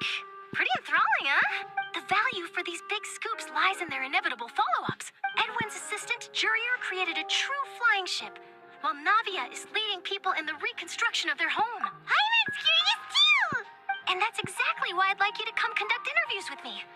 You're the best incubators of news if you have... Are you sure? Oh, this time will be different. Come on!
Oh, it's you. Hey, we're just having a look around. I'm here to update myself on how things are going.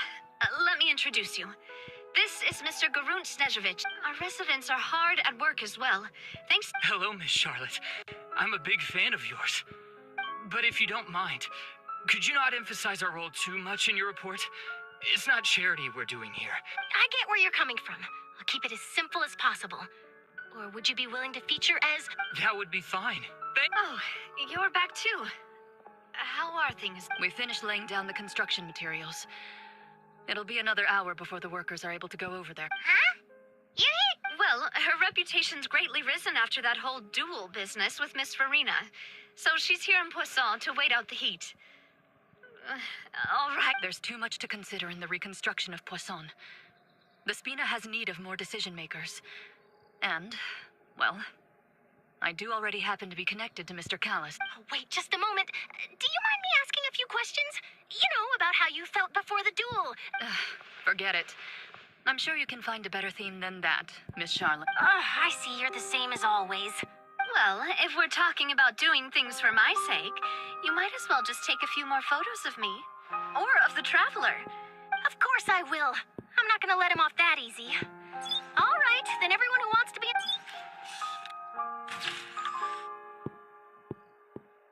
How did it go? Was it a good shot? Not bad. Your addition really helped the composition of the picture. All right, hang on a moment. Let me snap a few more All right, that should do it. I'll be back here later anyway, so let's call it a day. You're very quick. Speed is of the essence when it comes to the... Also, not to brag, but I'm pretty good at building connections. Wow, you really do. I'll hazard a guess that this is how you got that interview at the Fortress of Meropide. Whoa, you're well informed. Let me make a guess, too. That's a very complete information. In truth, all Monsieur Neuvillette asked me was, when did the Fortress become so friendly towards the media? I told him that it was best not to speak too soon. There's no guarantee that Ridesley will make a personal appearance. You're right. I've got to treasure every moment I have with them. In which case... Stay safe now. And tell me if you hear any...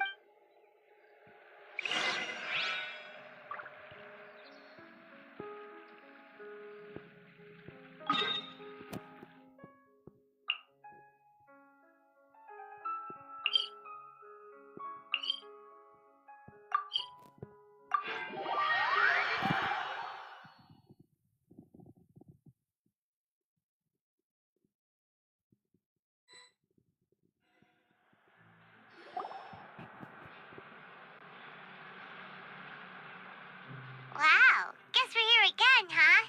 There's a real nostalgic feeling to this place. Looks like you've been missing us. Duke! Did you come all the... Of course. I'm here to welcome you and our dear Miss Charlotte, whom our good head nurse recommended to me. It's an honor to finally meet the much-rumored Duke. Thank you for consenting to my visit to the fortress, sir. No need to thank me. But that said, I shouldn't be the focus of your interview. I trust you recall our agreement? Of course, of course. All right then, this way.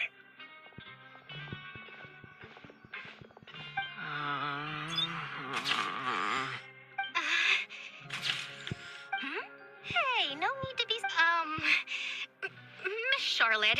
It would seem that Miss Lorvine doesn't want her face to appear beside that of Mr. Jurier. Sir, please don't say things like... But it looks like dear Mr. Jurier denies it. Might this interview be very important? No, I just... This is my first time being interviewed, and I'm very thankful to the Steambird for... Now, I might not look it, but I actually did meet Mr. Edwin once. And I'll be honest, I enjoyed chatting with you more. You've definitely got more of that genius vibe going on. The boat that brought about a miracle. The ark that saved the people. Why, you recreated a myth back there, like an emissary of legend. Still, if I might ask, where's that flying ship now? Huh! Looks like Charlotte's trying to get herself another exclusive scoop. I have to apologize, but that ship is presently in the bowels of our factory. I'm afraid it won't be easy for you to get a shot of it. Really? Well, then in that case, could I have an interview with you to make up for that long? You already know my answer, I'm afraid.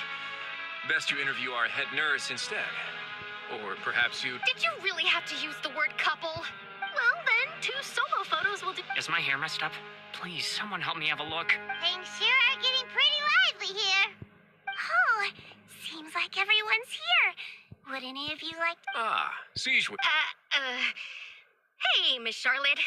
Why don't you, take some pretty photos of our head nurse? Sure. Come on, Miss Siegewayne. Over this way. Let's find a brighter spot. Huh? Sure. Do I have to smile? So, how have things been? Same old, as you can see. Fontaine's undergone some changes, but this place is still more or less the same. Other than that flying ship, I got a tad too much attention, I think. That's why I decided to let the interview go through. We should direct more public opinions toward the behind-the-scenes heroes. Am I right, Mr. Jurier? Miss Lorvine? You're too kind, sir. I believe that you too should have your day in the sun. Not that you would want that, which is a pity. I'll just leave the spotlight to you two. I see. Lots of things happened that day, huh? Anyway, regarding that Harbinger, He sure did win them over, huh? I'll tell them that there's good news and bad news. The good being that their boss seems fine, and the bad being that they must face extended sentences for abetting his escape. Oh, actually, what about... What change can there be? The fortress will keep chugging along, and so will my duty. As to what Miss Farina's departure will mean for the nation, and if our laws and governance will be transformed, we'll leave those to the folks in the overworld. Hey everyone, the photo shoot's done. Good. In that case, let's call it a day here. Thanks for your cooperation. Come on, Traveler, let's go. There'll be a next time? Maybe. Who knows? All right. Last stop, the docks.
That she stayed in touch with Linny and the others after working together.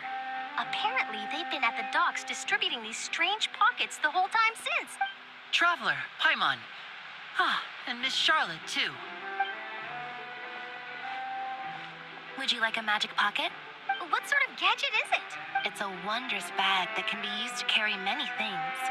The water level has returned to normal, but if you see any of your things floating around, you can use this to carry them. A trick a friend.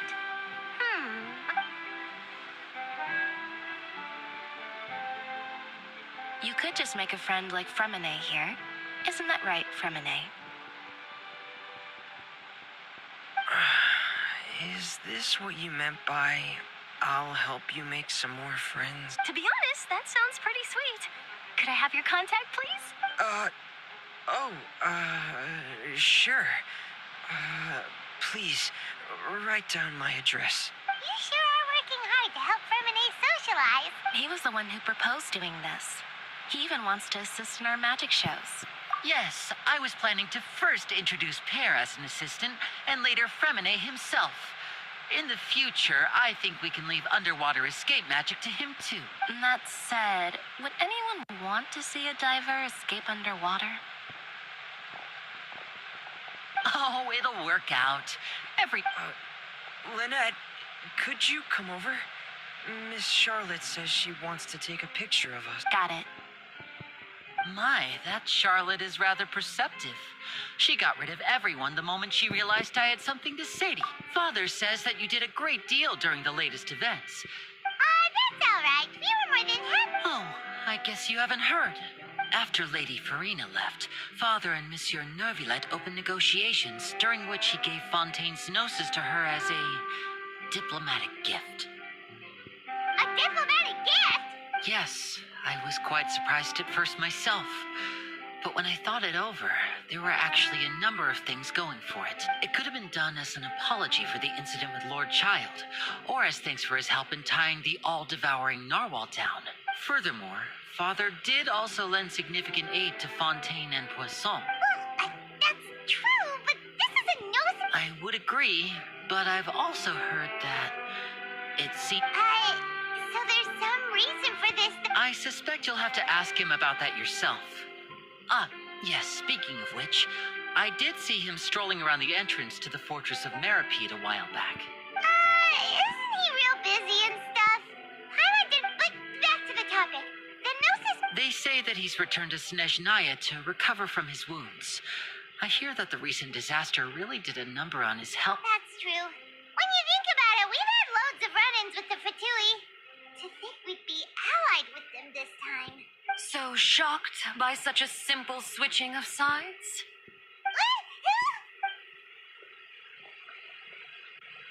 father.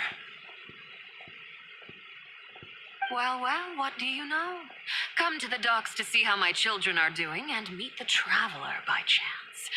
Are you going to take the gnosis back? That is our duty as Don't be too preoccupied with sides. The goal of the Fatui concerns not a single place or person, but the entire world. Switching my masks is something I've always... Well, that depends on many things. No one truly knows what the future holds. As for you, I very much look forward to our next collaboration. Good things cannot be achieved alone, and you've proved yourselves to be great partners. A vision.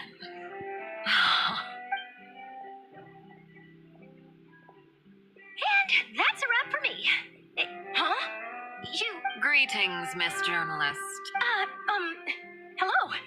If I'm not mistaken, there are diplomatic channels I'll need to report to take a photo of you. That is correct. So forgive me, but I will not be able to serve as a subject in your article. However, feel free to write as much as you'd like about our dear magicians and our upcoming rookie talent. I will. The sea breeze is quite pleasant. I shall continue my walk while the weather remains so agreeable. Farewell, father. Oh, she has such an intimidating presence. I didn't even dare to take a picture. Thankfully, I've already wrapped up all my pre-scheduled Don't be too nervous. Why don't you take a magic pocket before you go? Here, traveler, Paimon. To move things about? That's right. I guess this must be life. We will all All right, then. We'll be... Well, guess we sent Charlotte, huh? Should we go see what Nicolette's doing?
I suppose you must have met Mr. Linney.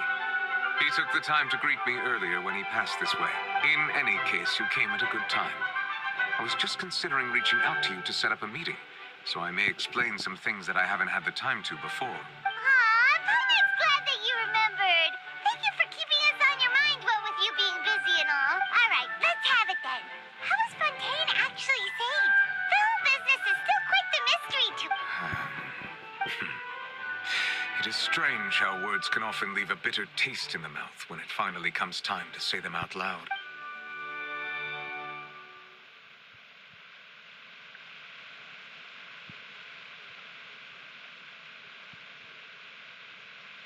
Whoa. So that's what happened? Fossilor destroyed the divine throne of the Hydro Archon and restored your power to you, transforming you into a fully fledged elemental dragon son. But Paimon still doesn't quite get what you did to save the Fontainians from dissolving. For me, the authority of the ancient dragons refers to absolute control over the hydro element. Fontainians were incomplete humans born of Egeria's use of the power of the primordial sea, with constitutions similar to that of mimics. But so long as those primordial energies remain within them, I could use the ancient dragon's authority to grant them true blood, after the fashion in which life was first brought into being on this planet. In other words, when I gave my verdict, Fontanians became true humans, and thus would naturally no longer be dissolved by water from the primordial sea. Fossilor must have counted on you to make that decision as well. Your verdict was the key to making the prophecy appear to have come true, yeah, and in a manner of speaking, Fossilor finally managed to fulfill the original Hydro Archon's wish to turn Oceanids into real people too! It seems from your expressions that you still have more things you wish to ask. Ask away. I will tell you the truth as I know it. I have investigated his case along many avenues, and I have learned that he once fell into an unknown chasm when he was young. There, by chance, he awakened the all-devouring narwhal. But whether it be by sentiment or reason, that should not have been enough to consider him the root cause of the disaster. As for the judgment passed by the Oratrice, whether it was due to that liability by association, or Fossilor deliberately using him to buy time for us on the assumption that he would be able to hold the creature off, I cannot say. Guess Fossilor had Fontanians in mind the whole time. In the end, it was thanks to her. Hang on a second. Back when Fontanians hadn't yet become real humans, were the children they had also transformed Ocean? Life has always flowed like water. Do you recall how Fontanians would often come to the Fountain of Lucine to pray for children? Yeah! Lynette said the fountain is where all the waters in Fontaine converge. In truth, even those couples did not know that such prayers were no mere custom, but instead a form of ritual. Those Oceanids who were blessed within the spring water would later descend as new humans in the coming months. Paimon sorta gets it now. Ask away. I will tell you the truth as I know it. Yeah, about that. Risley said Farina has already left. What's that all about? Ah, Lady Farina. The people are only aware that her death sentence has not been carried out. She abdicated the post of Hydro Archon and left affairs related to that title to me, before leaving the Opera House. I related Fossilor's words to her faithfully and completely. After hearing them, she seemed neither saddened nor comforted. She simply said that she was tired and needed to rest. Having said that, she then packed her things and moved out of the Opera House, not unlike how an ordinary person might. But she's still got a place to stay. You need not worry. I will make arrangements to ensure that she will not want for food, clothing, board, or travel. In truth, I am somewhat happy for her. The wear and tear on her spirit will, of course, take time to heal. But now that she no longer has to play the role of Fossilor the Hydro Archon, she can finally lay down her burdens and lead a normal life. What about you then? What are your plans now that you've regained your full powers as the Hydro After Fossilor passed on, the Oratrice also ceased to function. This matter will directly affect our trials. After much careful consideration, I've decided to take over its role in our courts. From now on, I shall hear cases and pass verdicts by myself. Looks like you're still considering stuff from the perspective of the... As an elemental dragon, there are indeed many things that I must do. But this power and this duty, in a manner of speaking, you could say that both were granted to me. As such, before I attend to my other responsibilities, I must first and foremost continue to serve Fontaine as its highest judge.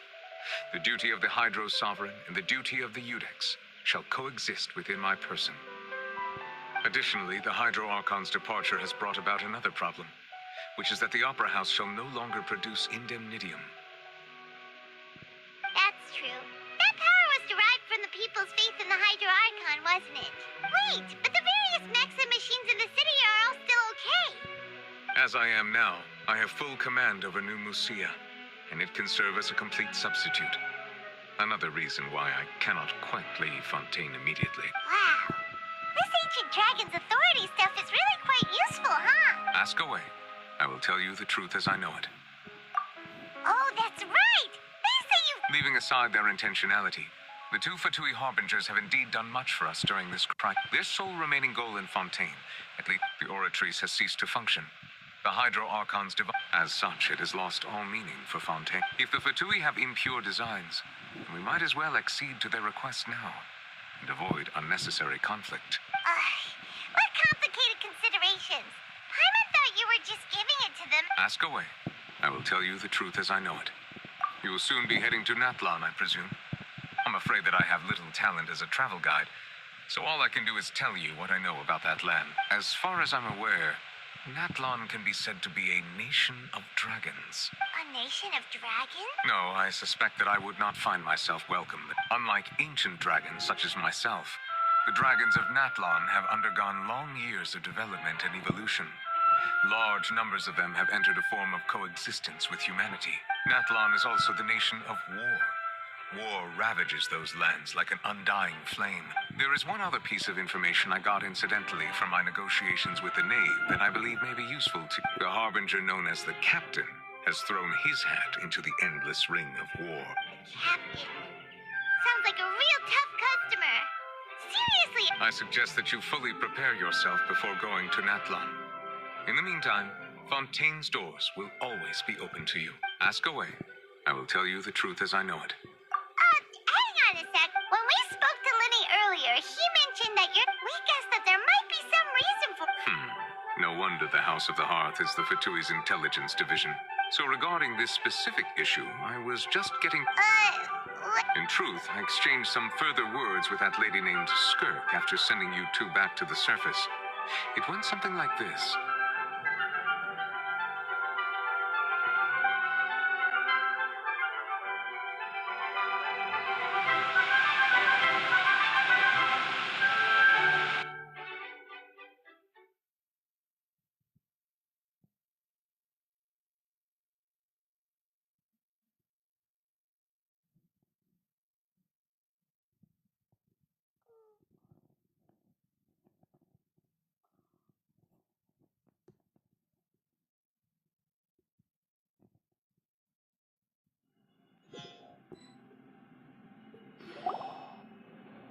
Well, we're going to head topside to see what's going on. You hurry over soon as well, all right, Nerval?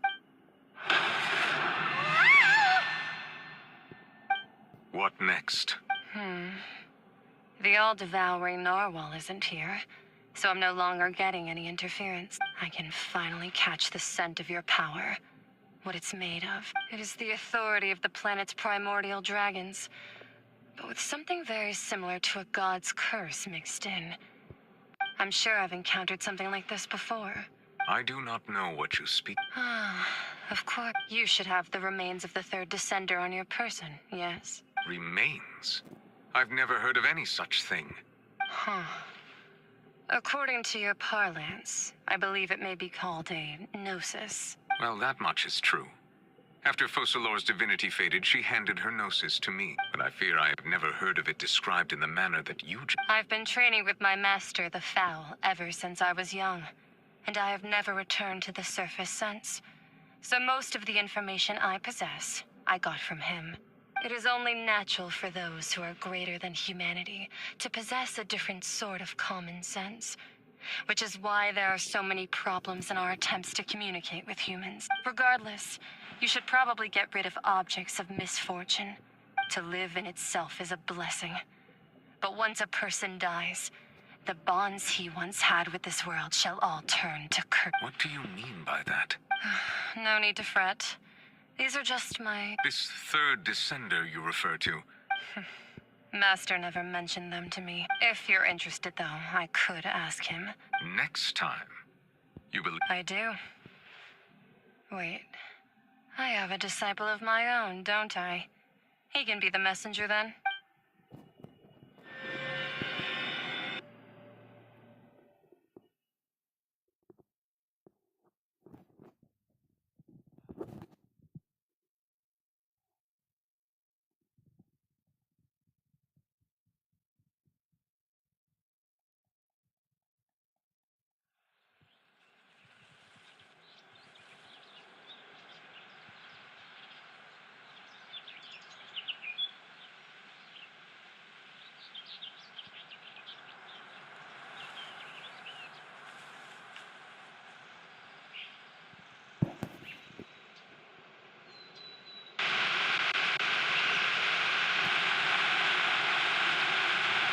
That's what she told me. Whether it would prove... The remains of... So that's what the Gnosis actually are. Paimon just thought they looked like chess pieces. How could they be a person's or me? All the same, assuming that there was no misunderstanding or special metaphor at play, that is what she meant to say. And she said that it would bring misfortune and that you should check it. If she speaks the truth, then I would simply be putting Fontaine at unnecessary risk by keeping it.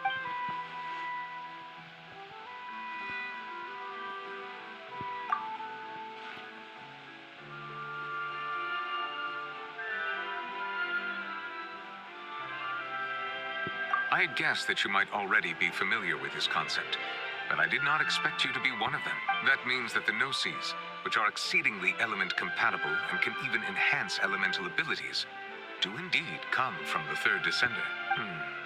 I wonder, does your body also possess similar properties? Like being able to use elemental powers without a vision. No, let's not think about this stuff comparing the Traveler to the dead third descender. That's what you say, but this topic's... Once Child recovers, let's get some more answers out of him. Or go look for his master and get the answers that way. I too believe it unwise to make too many blind guesses when information is lacking. The same is true of being at court. All right. Whatever the case is... Yes. All of Focalor's efforts were for this moment as well. But she sacrificed herself in the end as a god. And she suffered through... I suppose that would be the mystery of a god's will. I suspect not. But once in a while, I too would guess that if wishes were like the clouds in the sky, they will one day return to the earth as raindrops. Life flows like water, and rain is the final answer. The water levels may sometimes tilt one way or another, but the rain falls fairly upon... And what, ultimately, is the difference between the rains that fall upon all of us?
Do you want to come fish blasting with me?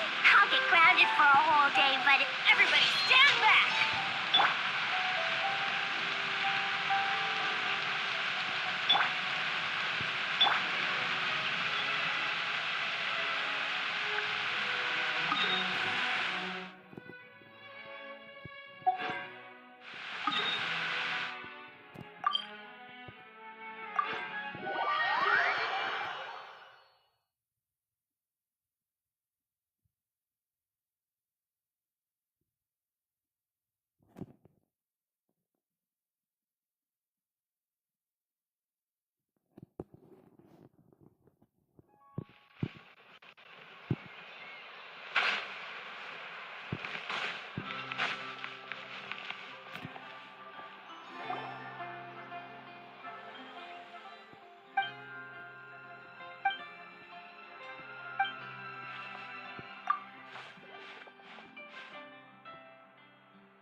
time to move on.